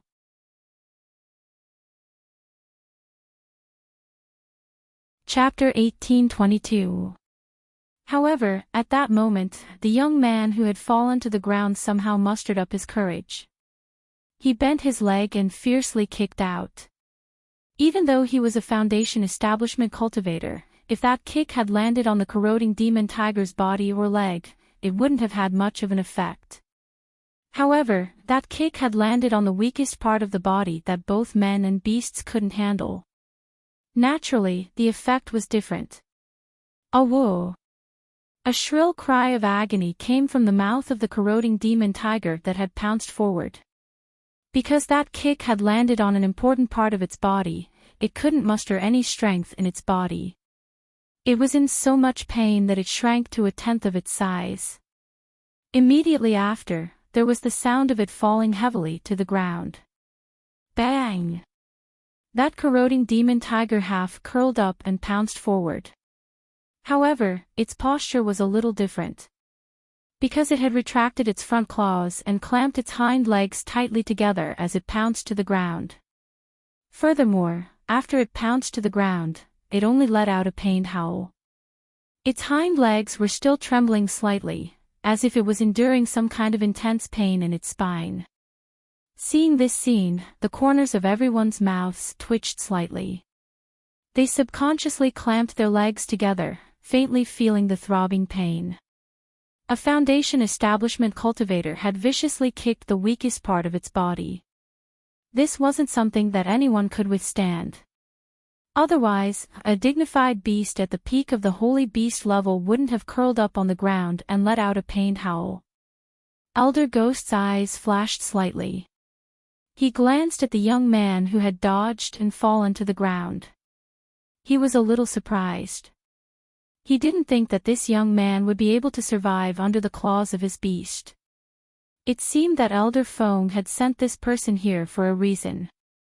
Perhaps it was because he had taken a fancy to his speed that was different from normal people and his unique trait of not playing by the rules. If that was the case, it would be a pity to let him die like this. Why not? With a wave of his hand, the corroding demon tiger that was lying on the ground disappeared before everyone's eyes. He didn't say anything and just turned around to leave, leaving everyone there to look at each other. Fengjiu lowered her head slightly and panted heavily. In reality, a cold smile flashed across her lowered eyes. Was she someone who was willing to be taken advantage of? Since she had released that beast and wanted to bite off one of her legs, she would cripple its third leg first. Her kick had at most caused the beast to suffer a little and suffer a little. However, if it wanted to lift its third leg, it would be difficult. Since she wanted to cultivate a spy, she naturally had to have some merit. If she was weak, she would naturally be killed. Since that was the case, she didn't mind, of course. After returning to the wooden house, Elder Ghost allowed the woman behind him to massage his shoulders. He narrowed his eyes and ordered the demonic cultivators that followed him, make the arrangements. Within 3 days, I want to see the people who have been eliminated.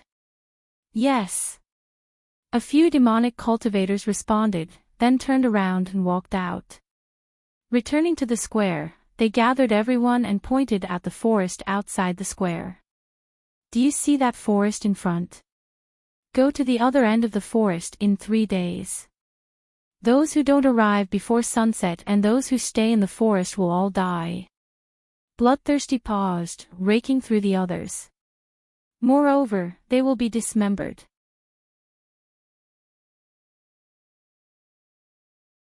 Chapter 1823. When the 300+ people heard this, they all fell silent. They were confused about the unknown future. Or it could be said that ever since they were caught and brought here, they had been poisoned and controlled by others. Their lives were no longer their own.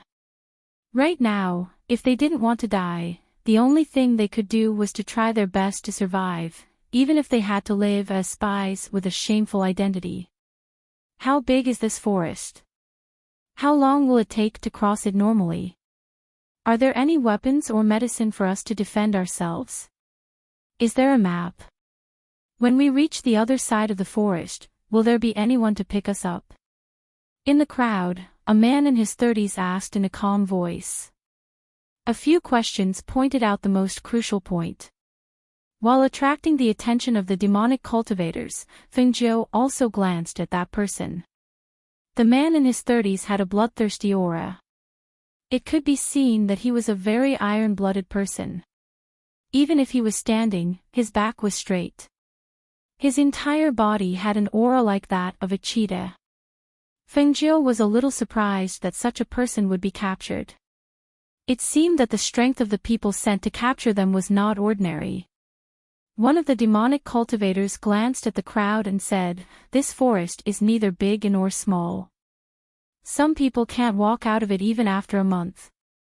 Some can naturally walk out of it in 3 days. There will be 2 maps. As for where it is, you will have to find it in the forest." The voice of the demonic cultivator paused for a moment. He glanced at them and sneered, "As for weapons and medicine, before you officially become spies, it's impossible for you to have these things. And the weapons you use in this square are not allowed to be brought into the forest. Violators will die." After giving some instructions, the 300 people were brought to the entrance of the forest. Looking at the weeds that were half the height of a person and the messy trees, Fengjiu couldn't help but sigh. This forest doesn't even seem to have a path. Other than not being able to get lost here, we still have to find a way out and avoid being hunted. These people of the sacred beasts of the night are indeed not good people. She had a feeling that if 378 people went in, there would not even be 78 of them coming out. She knew very well that a spy must be the best of the best. Only those who could avoid danger and survive had the qualifications to become a spy. Moreover, for spies, as long as they were good, it didn't matter how many there were. If those spies made a move in the dark, the death rate would be very high. Although she didn't know any of the people here, she couldn't bear to see them die for no reason, especially when some of them were teenagers. How could a teenager, at such a young age, survive such a cruel elimination of death? Moreover, there were nearly 400 people, but there were only 2 maps. He was afraid that there would be another battle between people once they reached the inner regions. Thinking of this, she gently exhaled. Forget it, she'd better walk a little slower so that she wouldn't become everyone's target if she walked to the front. Therefore, with her intention to fall behind, she gradually separated herself from the group. The people in front of her didn't pay any attention to her. They thought that a thin and weak youth walking in the forest naturally wouldn't be able to walk as fast as on a flat road.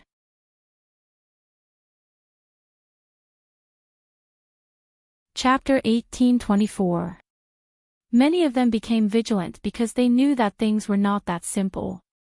Those people would not just stop them from moving forward. They would definitely make a move in secret. If that was the case, they had to be careful. Whoosh! The sharp sound of an arrow piercing through the air was heard. With a whoosh, it shot into the group of people. Some of them immediately fell to the ground, some of them quickly dodged, some of them fell due to the push and shove, some of them had their arms cut by the arrow. Only one person was unable to react in time and the arrow pierced through his heart. That person groaned, his eyes wide open as he fell to the ground. His body twitched slightly, his eyes filled with unwillingness. However, he still breathed his last under the shocked gazes of the people around him. Everyone's hearts beat violently at this moment, as if they were about to jump out of their chests. They knew that things would not be that simple. They did not know when the murderous intent had descended. Look, there's something. A man shouted and quickly stepped forward to pull out the arrow. He took a small brocade pouch that was hanging on the arrow and opened it. There was a map inside. It's a map. He looked at the others and took in their expressions. Finally, he said, "Does anyone have anything to say?" There were about a dozen people here, and there were about a dozen people around. The rest were scattered. He knew very well that this path was not easy to take. At least, if he were to rely on his own strength, he was afraid that he would have to face greater danger. If he could join forces with the others, his chances of survival would be greater. Although these dozens of people were on guard against each other, they were not stupid.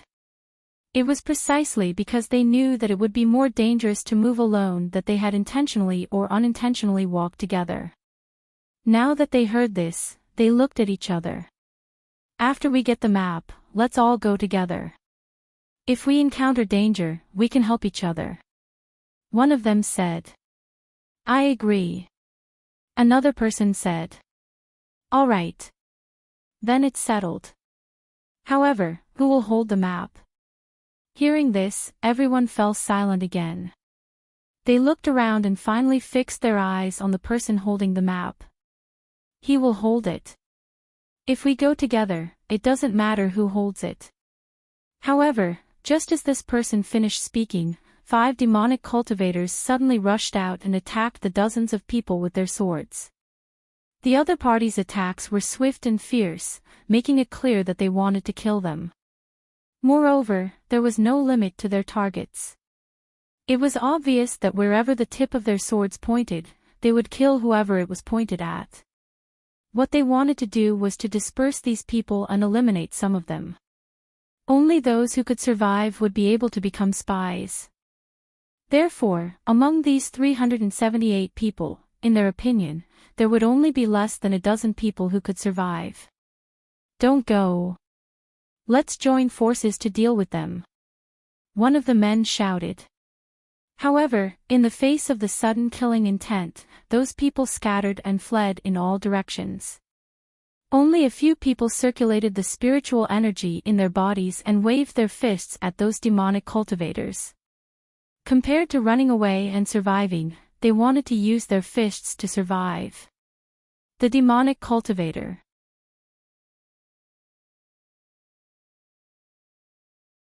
Chapter 1825. The four of them panted slightly as they looked at the fallen demonic cultivator. They looked at each other and finally smiled. The wariness between them disappeared at this moment. They were like comrades who had fought side by side for many years. In their first battle, they worked together to achieve victory. Lei Xiao, a cultivator in the middle stage of the Golden Core stage. He was originally a rogue cultivator but was accidentally caught. One of the men said and introduced himself to the three people in front of him. Su San, a rogue mercenary in the early stage of the Golden Core stage. A man in his 20s said. He Xing, a rogue cultivator in the middle stage of the Golden Core stage. Another man said. My name is Lin Shi. I snuck out to play and was caught too. Unlike the rest of you, I'm only a cultivator in the middle stage of the Foundation establishment stage. The one who spoke was a teenager who looked to be about 15 or 16 years old. He was very young but his temperament was not ordinary. Otherwise, he would not have been able to survive for 2 or 3 months in here. The few of them looked at each other and nodded. Then let's support each other along the way. I hope we can all survive. Thus, the few of them took the items from the demonic cultivator's body and continued to walk forward. The map was not in their hands so they could only keep walking forward.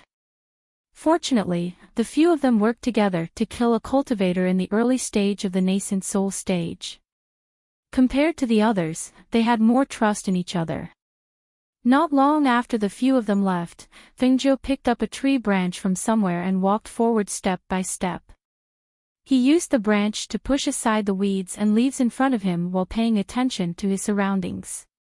When he came to the front and saw the dead demonic cultivator, a look of surprise flashed across his eyes. He did not stop and continued to walk forward. After walking for a while, he suddenly heard a shrill scream. The sound reverberated in the forest. If he listened carefully, he could tell where it came from. There was indeed an ambush. She sighed in her heart. As she walked, she felt a cold murderous intent behind her. She turned around and saw a demonic cultivator in the nascent soul stage holding a long sword coming towards her. Seeing this, she smiled at the demonic cultivator. When the demonic cultivator saw the smile on the young man's face, he was stunned. He thought to himself, is this a fool? Can't you see that you're about to die? How can you still smile? The tip of the sword did not stop, but in the next moment, a shocking shock occurred. The young man stood there without moving. When the tip of the sword pierced forward, he tilted his face slightly to avoid the sword. At the same time, he raised the branch in his hand and pointed forward at a speed that was too fast for one to cover one's ears. Yes! The demonic cultivator let out a muffled groan and his entire body froze in place. A trace of blood leaked out from the corner of his mouth. His eyes were wide open as he stared at the harmless-looking young man in front of him. He looked at the young man with a faint smile on his face, but the young man had taken his life with a single move. Bang! As his body fell backwards, Fengzhou pulled out the branch that had pierced into his chest. She watched as the devil cultivator twitched a few times before dying. She sighed softly, you came looking for death yourself. You can't blame me. He threw the tree branch to the other side and took the items on the devil cultivator's body. Only then did he continue forward, his figure disappearing into the tall grass. After walking for a while, someone set their sights on Fingzhou, and the result of going against her was naturally death.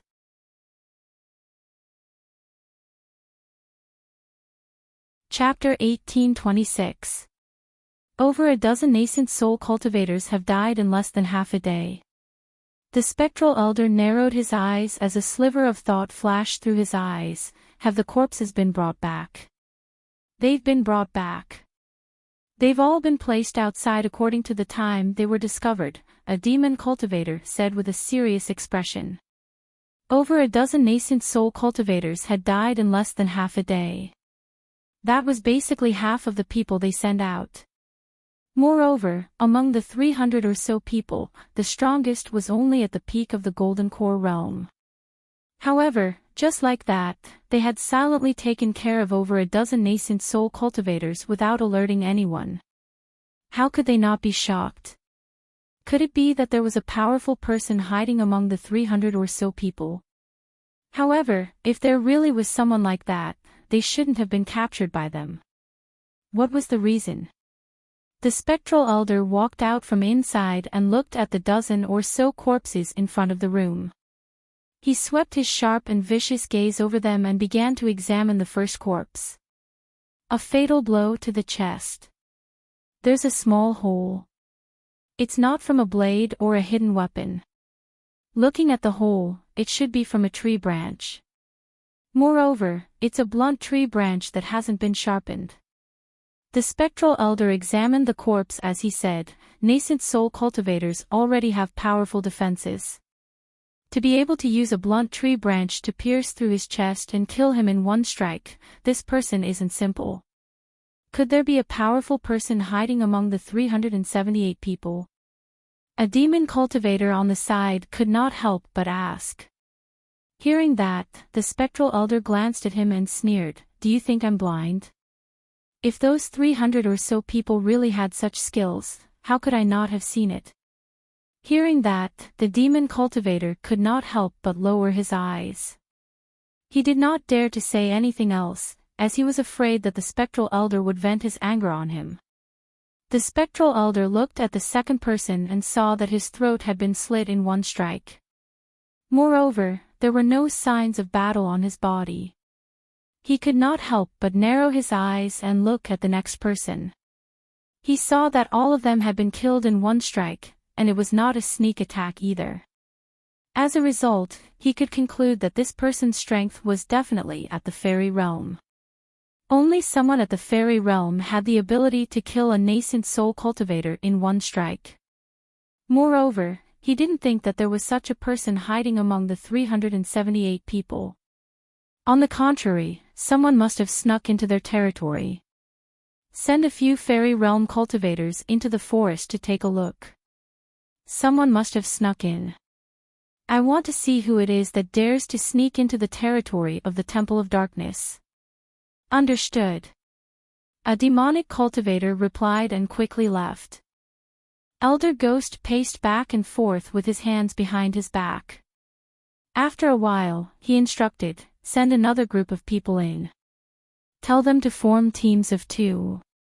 They can only attack the spies appropriately, but they can't kill them. Otherwise, there won't be many left. Tell them to pay more attention and see if there are any suspicious people." "Yes." The other demonic cultivator replied and left in a flash. "You go too. Go in and play with those people." Elder Ghost glanced at the seductive woman in revealing clothes behind him. "Since you are willing to let me go, then I will go." The girl went forward and gently nestled into Elder Gui's embrace. Her hands brushed across his chest before she gently covered her red lips and smiled. She twisted her slender waist and headed towards the dense forest.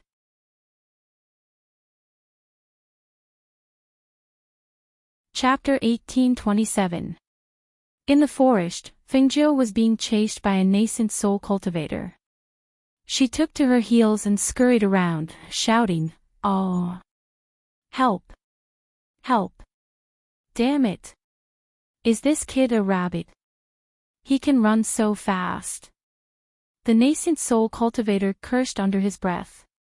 He thought that this young man was too skinny and weak to be a spy. Since he coincidentally met him, he wanted to get rid of him first.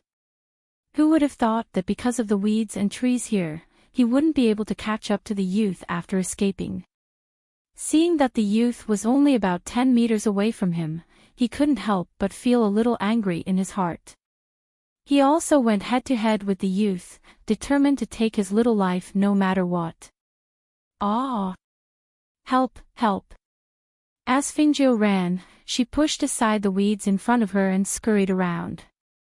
Occasionally, she would meet some people around her, but when they saw that she was being chased by a nascent soul cultivator, their expressions changed and they quickly avoided her. Well, in here, even self-preservation was a problem. Why would they care about other people's lives? Moreover, the person behind her was a nascent soul cultivator. Most of the people here were not a match for a nascent soul cultivator. After all, if they did not team up, how could a golden core cultivator kill a nascent soul cultivator? However, there were always exceptions to everything. In front of them, a group of men who were walking together heard the voice behind them.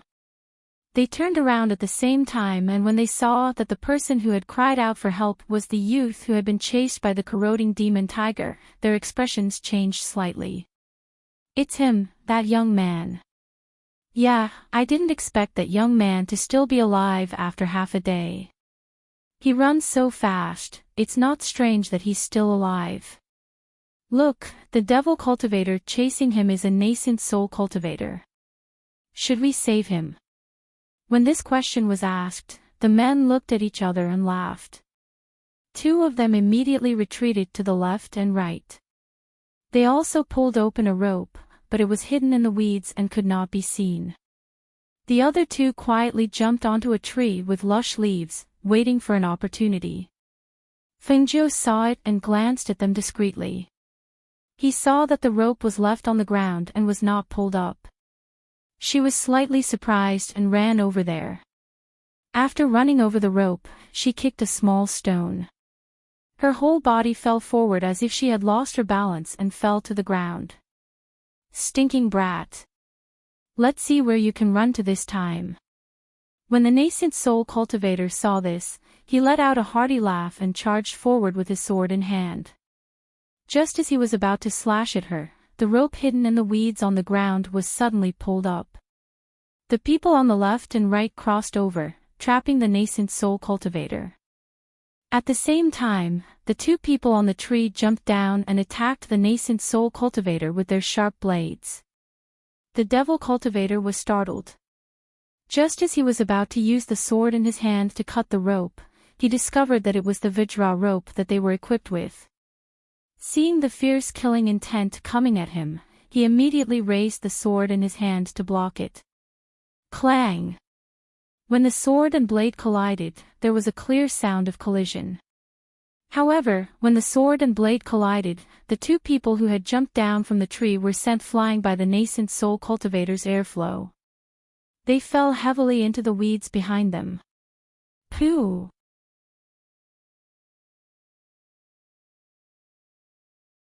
Chapter 1828. Ah! The two of them were flung out and slammed heavily into the big tree. The two people who got up from the ground and pounced forward again, each holding onto his legs in an attempt to pull him down. Seeing this scene, the other two people pulled out their swords and stabbed forward.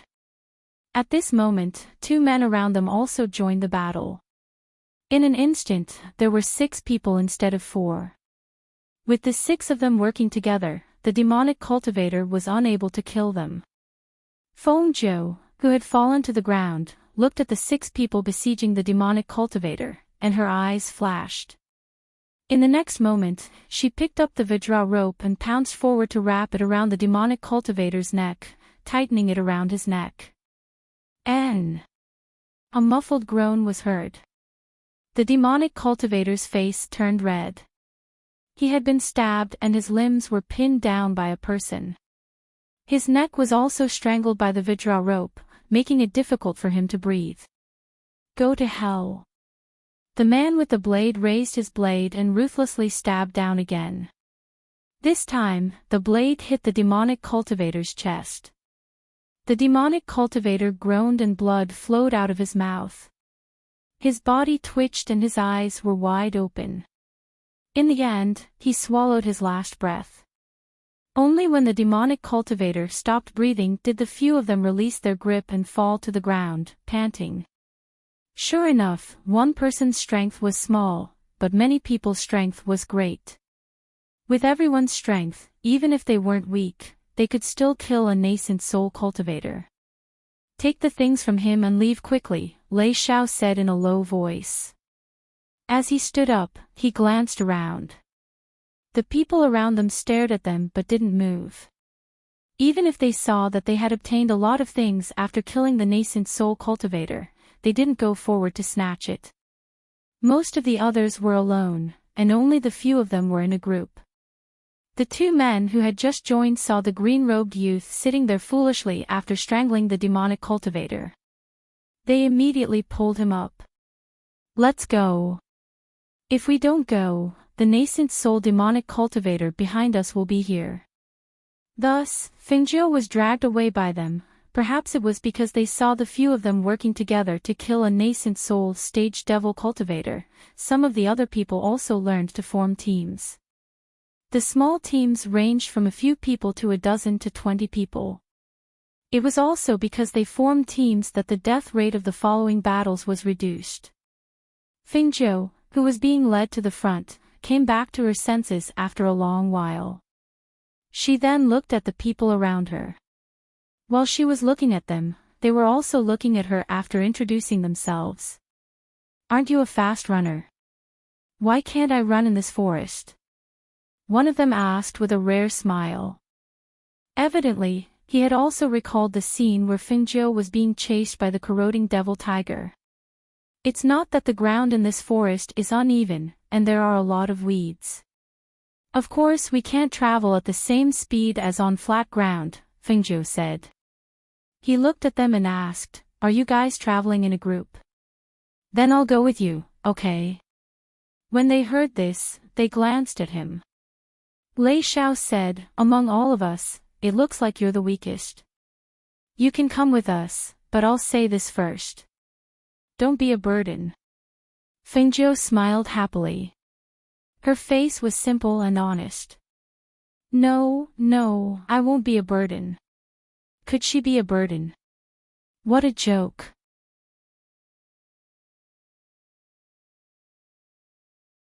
Chapter 1829. I have experience in the wild forest. Even without a map, I can lead you out of this forest. One of the people said. It was one of the two people who had just joined. When they heard this, they looked at each other and said, then let's go. Don't waste time here. In this forest, time was life. If they didn't leave the forest before the agreed time, it would be very difficult for them to survive. Let's go this way. The man who had just spoken said as he led the way. The others followed behind him. Even though this was a forest, other than the chirping birds on the branches, the people walking in this forest didn't even see a single beast. In addition, Elder Gui didn't give them any fasting pills. While their physical strength was exhausted, their stomachs were also hungry. Gradually, some people's speed slowed down.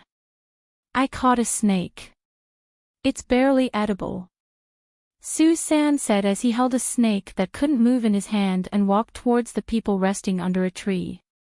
They glanced at the snake. Some picked up branches, some skinned the snake, and some lit a fire. They were prepared to roast the snake and eat it. Even if there wasn't much meat, it was better than nothing. However, Fengjiu glanced at it and said, don't bother. This snake can't be eaten. As soon as she said that, everyone turned to look at her. Why can't it be eaten? Su San asked. It's a poisonous snake. Fengjiu said. It's fine as long as the gallbladder is taken out. The meat can still be eaten. As Su-san spoke, he swiftly dealt with the snake in his hand and peeled off the skin. I have been traveling for many years and have eaten many poisonous snakes. Even if I have never seen this kind of snake before, what difference does it make? In his opinion, as long as it was processed, it was fine. Why couldn't it be eaten? This kind of snake's meat is poisonous. If you eat it, you'll be paralyzed or die. Fengzhou said again. His eyes fell on his hand that was stained with snake blood. He frowned slightly. Snake blood is also poisonous. Don't you want your hand anymore? Everyone looked at Fengzhou's serious face. It didn't seem like he was lying. They couldn't help but look at the skinned snake. Just as Meng-san was about to say that he was fine, his hand suddenly went numb, and the snake fell to the ground. He couldn't help but be startled. Seeing this, how could the others not understand? They immediately looked at Fengzhou and asked, "You know medicine?" He was stained with snake blood. Was there an antidote? What if there is no solution? They had been traveling outside, but they had never encountered such a venomous snake. What kind of place was this? Su-san looked at his hands that were quickly turning red and swollen. His heart sank, but he didn't say anything. What else could he say? She had just reminded him, but he didn't take it seriously. Who could he blame now? Fengzhou glanced at it and asked, "Where did you catch the snake?" There must be an antidote next to the place where the snake appears. In front. Su-san said as he walked towards the place where he had caught the snake. Fengzhou followed behind him, and the others followed. Walking at the back, they looked at Fengzhou in surprise. They didn't expect this inconspicuous young man to know medicine. Moreover, he seemed to be very proficient in it.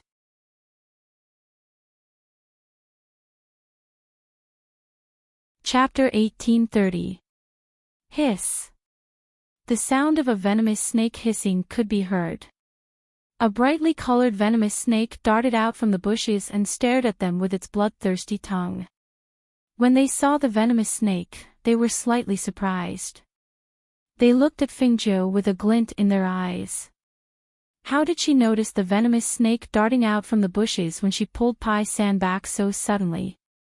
His reaction was even faster than the few of them. Let's do it. What is the antidote? Lei Xiao and the rest walked forward. Some of them held swords in their hands while others held tree branches. With their cultivation level, it was easy for them to deal with a few venomous snakes. The herb with a red line in the middle of the leaves beside the tree can cure the poison. She did not walk forward but asked them to pick it. The few of them walked forward and cut one of the snakes in half. The rest of the snakes ran away. After checking with the tree branches, they did not find any more venomous snakes. Then, they went forward to pick the herb. Pick the leaves and swallow them. Then, chew some and boil it on your hands. The venom will be gone in about half an hour. Fengzhou said. Meng-san did as he was told and the others rested under a tree. After about the time it took for an incense stick to burn, Meng-san's complexion was getting better and the bruises on his hands were fading away. They praised him in their hearts. That seemingly unremarkable herb actually had such a miraculous effect. Can this herb cure other poisons as well? Lin Shi asked. He thought that if it could cure other poisons, he might as well pick more in case of emergencies. Hearing this, Fengzhou could not help but laugh. How is that possible? All poisons have to be treated according to the symptoms. How can there be one herb that can cure all poisons? Furthermore, this is not considered a spiritual herb. It is not very useful. You know medicine. Lei Xiao looked at Fengzhou and said. The youth did not answer her earlier but this time, it was not a question but a confirmation. I know a thing or two, she said with a simple and honest smile. Lei Xiao looked around and saw that there was no one around. She lowered her voice and asked, "Do you know what the poison in our bodies is? Is there a cure?" If the poison in their bodies could be cured, then they would not be controlled by the people from the Temple of Darkness. They could leave as soon as they had the chance. However, the poison in their bodies was a big problem. When the others heard this, their hearts jumped and they looked nervously at Fingzhou. Yes. If the youth had a way to cure the poison in their bodies, however, they shook their heads when they thought of it. How could the youth have a cure? Wasn't he poisoned as well? The poison in their bodies once every half-month. If they did not take the antidote, they would die. I don't know. She simply shook her head. The few of them sighed inwardly. They couldn't help but feel a little disappointed, but they also felt that it was natural. How could the poison that Elder Ghost made be something that just anyone could detoxify? How old was the youth? It was normal. Let's go. Xian. We must leave this forest within 3 days. Lei Xiao said, and led the group away again.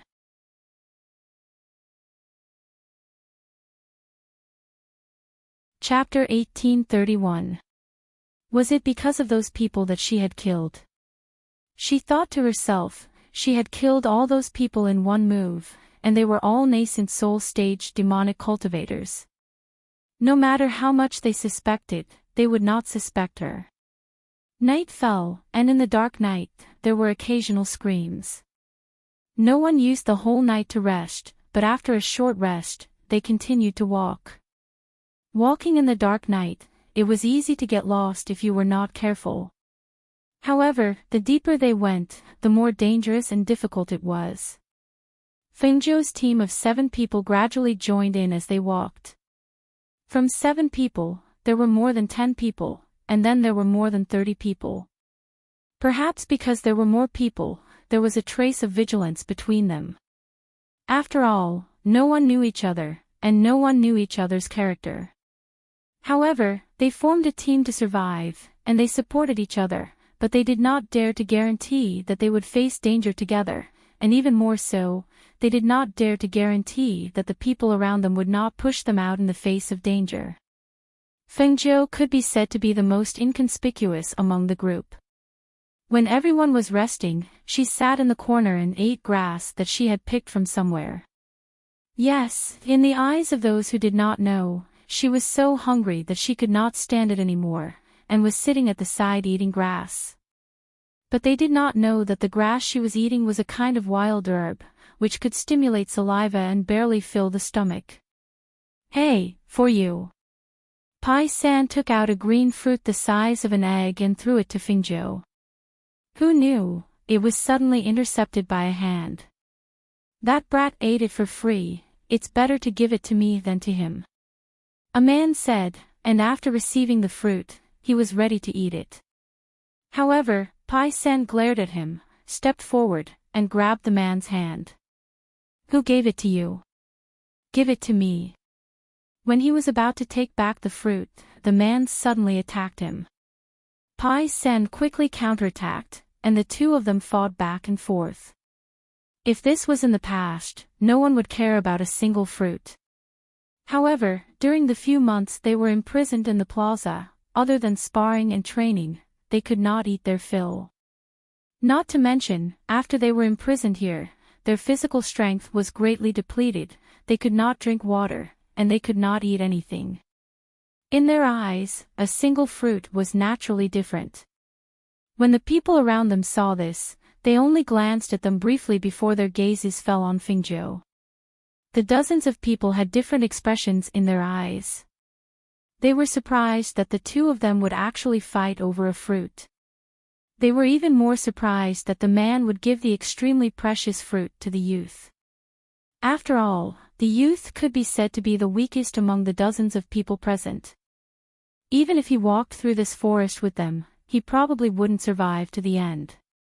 Giving him the food was indeed, like that person said, a waste.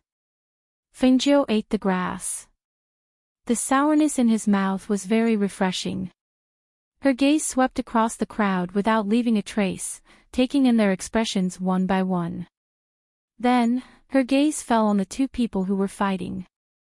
To be honest, she was also surprised that Pai-san would give the fruit to her. There were no wild animals in this forest, and there were no wild fruits either. She did not know where he got the fruit and gave it to her instead of eating it.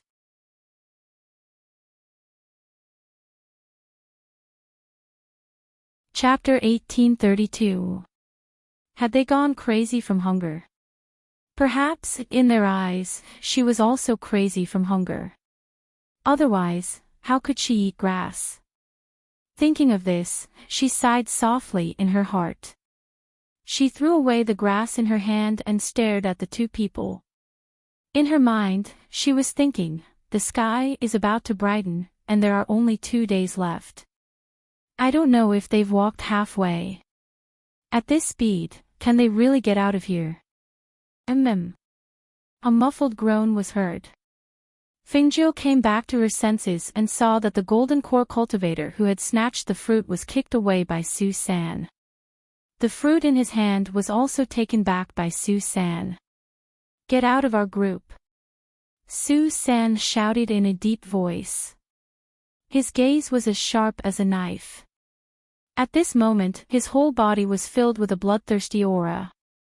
It was as if that person dared to take another step forward, he would dare to kill him. When that person saw this, he endured the pain and stood up while clutching his stomach. He glared at Su-san with resentment and glanced at Fingio before he turned and left, disappearing into the weeds. Take it. Su-san said with a dark face as he handed the fruit to Fingio. Fingio looked at him and reached out to take it. Thank you. Although she had water and food in her space, and this kind of physical work didn't consume much of her energy, she still made herself look very miserable for the whole day in order to not be suspected. Su-san walked away with a straight face and said a few words to Lei Xiao and the others. Not long after, everyone was ready to move again. At this moment, 2 nascent soul cultivators suddenly appeared on the tree. They opened the black bags in their hands and sprinkled them down. Hiss. Hiss. Ah! It's a snake. It's a poisonous snake. In an instant, everyone who was sitting around exclaimed and quickly scattered. They only felt the slippery snakes coiling around their bodies. Some of them couldn't dodge in time and were bitten, screaming in pain. Ah! In the midst of the chaos, Fingio was eating a fruit. Before she could swallow the fruit, she saw a brightly colored poisonous snake flying towards her. She immediately grabbed a branch beside her and swatted it away. Then, she quickly got up and walked towards Lei Xiao and the others. In the process of walking, several poisonous snakes that were thrown towards her were removed by her. At this time, the 2 nascent soul cultivators had already left. Even if she wanted to throw the snakes at them, she couldn't find them. While she was dodging, she caught a glimpse of a poisonous snake slithering from the bottom of her feet. When it was about to bite the nightmare was paying attention to the top and did not pay attention to the bottom of his feet. Seeing this, she used her dodging action to step on the snake's head. With a stomp, he increased his strength. The snake tail swayed a few times before it stopped moving. Lei Xiao and the others shouted in a low voice and quickly left this place. She also left with them, and some people behind her also followed. They quickly walked about 500 meters before stopping. They saw that the original group of dozens of people, after being disturbed by the 2 bags of snakes, had less than 20 people left. Moreover, all of them had messy hair, were in a sorry state, and there was still anger on their faces. That's right. Just think about how they were captured here and controlled by others. Even their lives were not in their hands, and from time to time, things like this would happen. It really made them angry, but there was nothing they could do.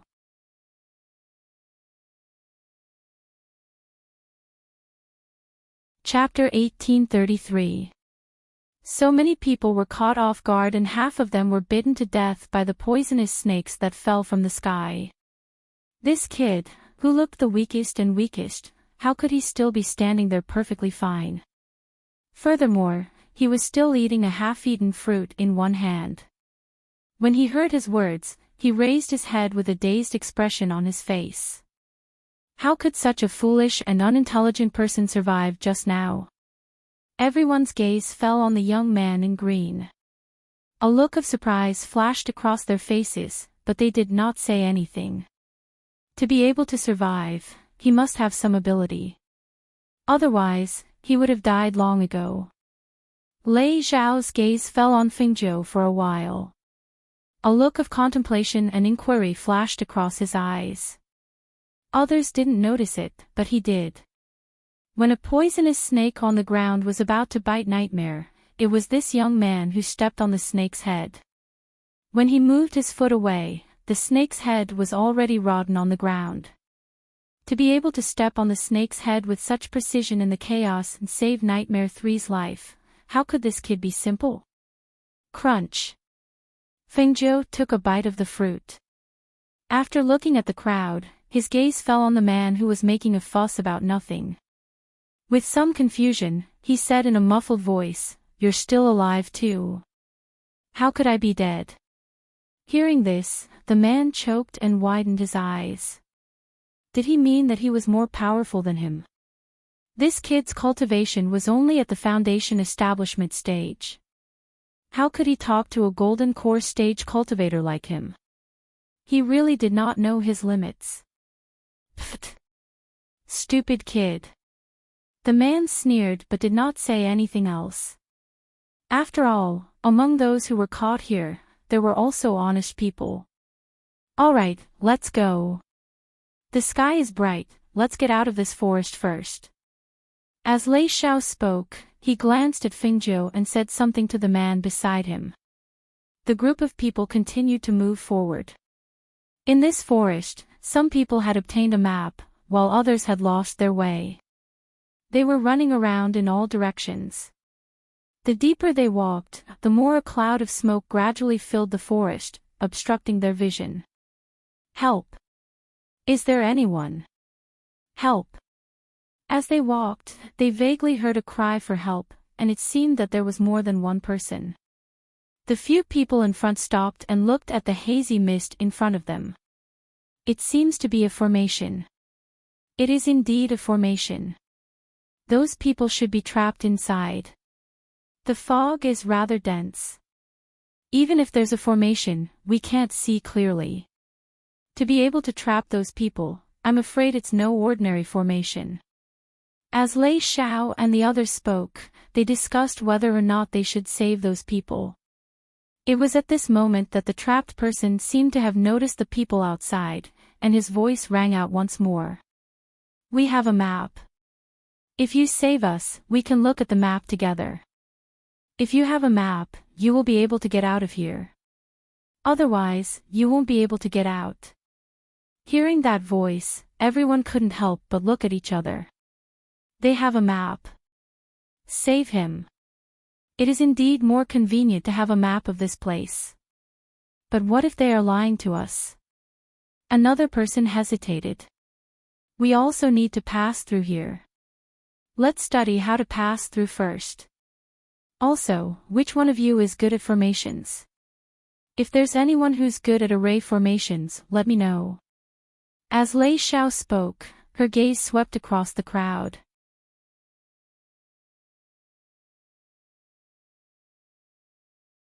Chapter 1834. I know a little about arrays too, but I don't know how this array is like. I can't guarantee that I can break it. Another man said. Hearing the two say that they only knew a little about arrays, one of the men said, I'm quite proficient in arrays, maybe I can give it a try. When he said this, his tone was obviously a little smug. Fengzhou looked at them, finished eating the fruit and stretched out her hand. Her voice was neither loud nor soft as she said, I know a little about arrays too. However, after everyone's gaze swept past him, they automatically ignored Fengzhou. It was obvious that they looked down on him. They felt that even if this young man knew a little about arrays, it was probably just the tip of the iceberg. After all, the few of them who knew about arrays were all golden core cultivators. How much could he, a mere foundation establishment cultivator, know? Since that's the case, the two of you come with me to take a look. The cultivator who said that he was proficient in arrays said to the other two and took a step forward. Seeing this, Fengjiu put down her hand embarrassedly. All right. If they were ignoring her, so be it. She would continue to be invisible. The three of them went ahead to explore the path while studying what kind of array it was. The rest of them stayed where they were until, after a while, the three of them returned. All of you, follow me. This array isn't that big of a deal. It's just a common bewitching array. Although it's been slightly modified, it shouldn't be a big problem. The man who said that he was proficient in arrays said and gestured for everyone to follow him. Seeing this, the crowd looked at one another before following the three of them into the fog. In the array, the fog became thicker and thicker. Even the people in front couldn't see. Hence, the people in front let the people behind pull on each other's clothes. Fengjiu walked at the back and didn't pull on the clothes of the person in front. The person in front also refused to pull on her clothes. Hence, she followed silently. However, after walking for a while, she was slightly surprised. She raised her eyebrows and stopped in her tracks. She couldn't see clearly, but the sound of footsteps seemed to be right in front of her. And for some reason, the voices of the people who were crying for help disappeared in here. Interesting. She curled the corners of her lips and revealed a smile. She released her divine sense at this moment and noticed that there were no flying immortals or nascent soul cultivators watching her. Only then did she slow down her pace and casually walk through the array. As for the people in front, after walking for a while, they felt that something was wrong. They couldn't help but stop. This isn't right. Why does it seem like it's going in circles? Where's the person who called for help? Why is there no sound? Lei Xiao asked from the front, but no one could answer. At this moment, the man who said he was proficient in formations had sweat dripping down his forehead. He muttered, "How could this be? How could this be? This array formation seemed to be able to change. It wasn't like this when I came in." Hearing this, how could the crowd not know that they were also trapped? For a moment, they all fell silent. At this moment, Su San shouted, "Kid? Brat? Are you there?" Not hearing anything for a long time, he knew something was wrong and asked, "Where's that young man? Who saw him?" Pai San counted the number of people until he reached the last person and asked, "Where's the young man behind you? Wasn't he pulling on your clothes? Why didn't you say anything when he went missing?"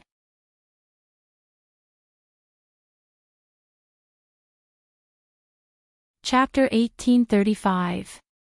Perhaps it was because the green-robed youth had saved him before, but along the way, he paid more attention to him than the others. Naturally, he also hoped that the youth could walk out of here alive. Now that more than 10 people were walking together, but the youth was lost, his face immediately darkened. Without saying a word, Pei San strode back. In his opinion, if the young man in green had not come with them, he would have died soon. He had saved his life, so he could not leave him alone. "Ming San, where are you going?" Lei Xiao and the others walked over. "I'm going back to find that kid," Ming San said. "Let's go with you. Otherwise, it'll be difficult to walk alone," Lei Xiao said. "Yes, let's go together. He should be behind us. Maybe he's walking slowly, but he should be fine," Lin Shi said. Seeing the few of them walking back, one of the people behind them called out, "You don't have to go back. Even if you go back the way you came, you won't be able to get out." The array here is constantly changing. If you're not careful, you won't be able to walk back. Aren't we trapped now? What's the difference? They didn't even turn their heads as they continued to walk forward. Seeing the few of them leave, the remaining 10 people stood there in silence. One of them asked, "Why are they so nice to that kid? It's not a big deal if he's lost." Earlier, Ming-san was poisoned by a snake. It was that kid who saved him. Another person said while shaking his head, "It's too late to go back now." At this time, Fengzhou, who did not know that Ming-san and the others had turned back to look for her, was squatting on the ground and drawing circles with a branch. Well, it looked like circles, but it was actually an array. She was analyzing the changes in the array and the locations of the life and death gates. Due to the wonders of this array, when the array changed, the people trapped in it would not be able to call for help. Therefore, after squatting here for a while, she could faintly hear a few cries for help. It was from the people from before. The array changes in half an incense's time. Then, if we're here, it should be like this. If we want to get out of here, we should go in from here. She murmured softly as she drew circles on the ground with a branch. "Kid! Where are you?" Suddenly, Su-san's voice was heard. Fengzhou was slightly surprised and looked up. There was a vast expanse of white in front of her and she couldn't see anyone. She couldn't tell the direction of the voice either. However, she had already circled around and could easily reach them. Thus, he stood up and wiped away the formation on the ground with his foot. Only then did he walk forward. However, he had only walked a short distance when he heard a muffled groan and smelled the scent of blood. She frowned slightly and released her divine sense. She saw a nascent soul realm cultivator attacking the people trapped in the formation. Meng-san and the others were also rushing towards the center of the formation. Seeing this, she quickened her pace and walked forward.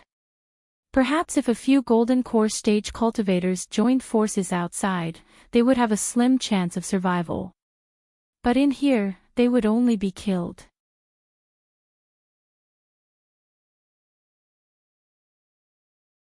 Chapter 1836. In an instant, the aura of death enveloped him.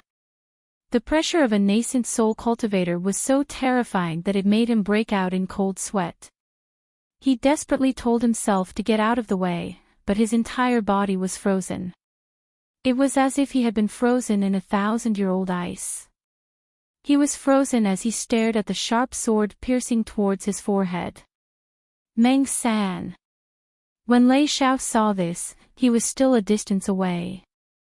Just as he thought Meng-san would be killed, he heard Meng-san groan. His originally stiff body suddenly bent down and he fell to the ground. N. Su-san let out a muffled groan and fell to the ground. Before he could recover, Lei Xiao, who was behind him, rushed forward and dragged him to the other side. The few of them did not dare to hesitate and quickly gathered together to resist the pressure of a nascent soul cultivator.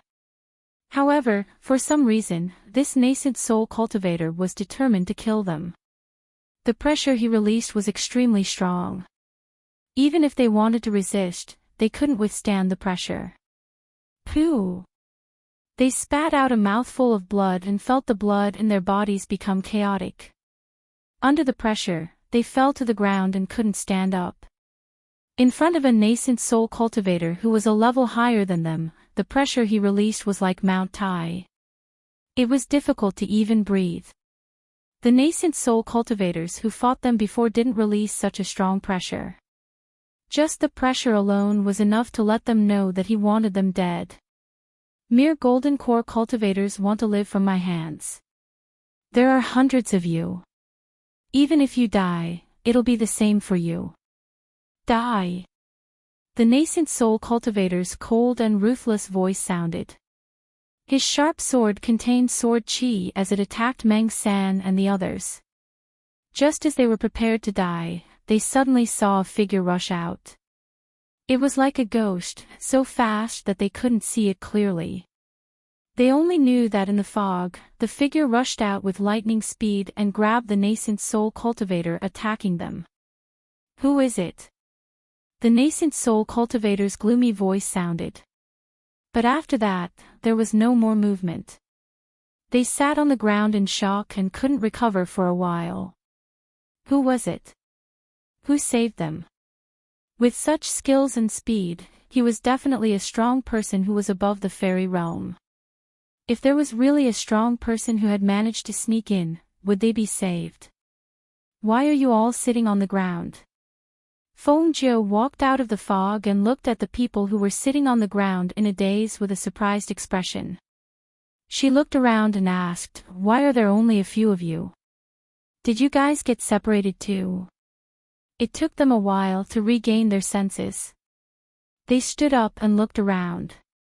Gone. That dangerous aura was gone. It seemed that the nascent soul cultivator had been killed. But who was the one who saved them? At this moment, no one thought that it was Feng Jiu who had appeared in front of them. After all, how could a Foundation establishment youth do such a thing? They didn't even suspect that it was him, so they ruled him out. "We're here for you. Are you alright?" You're tuning into the LoveLore Library YouTube channel. We're so grateful for your support, and don't forget to subscribe to join us on this incredible journey through captivating stories. Your generosity through donations truly makes a world of difference, as it's the primary source of revenue that allows me to expand and enhance this channel for you.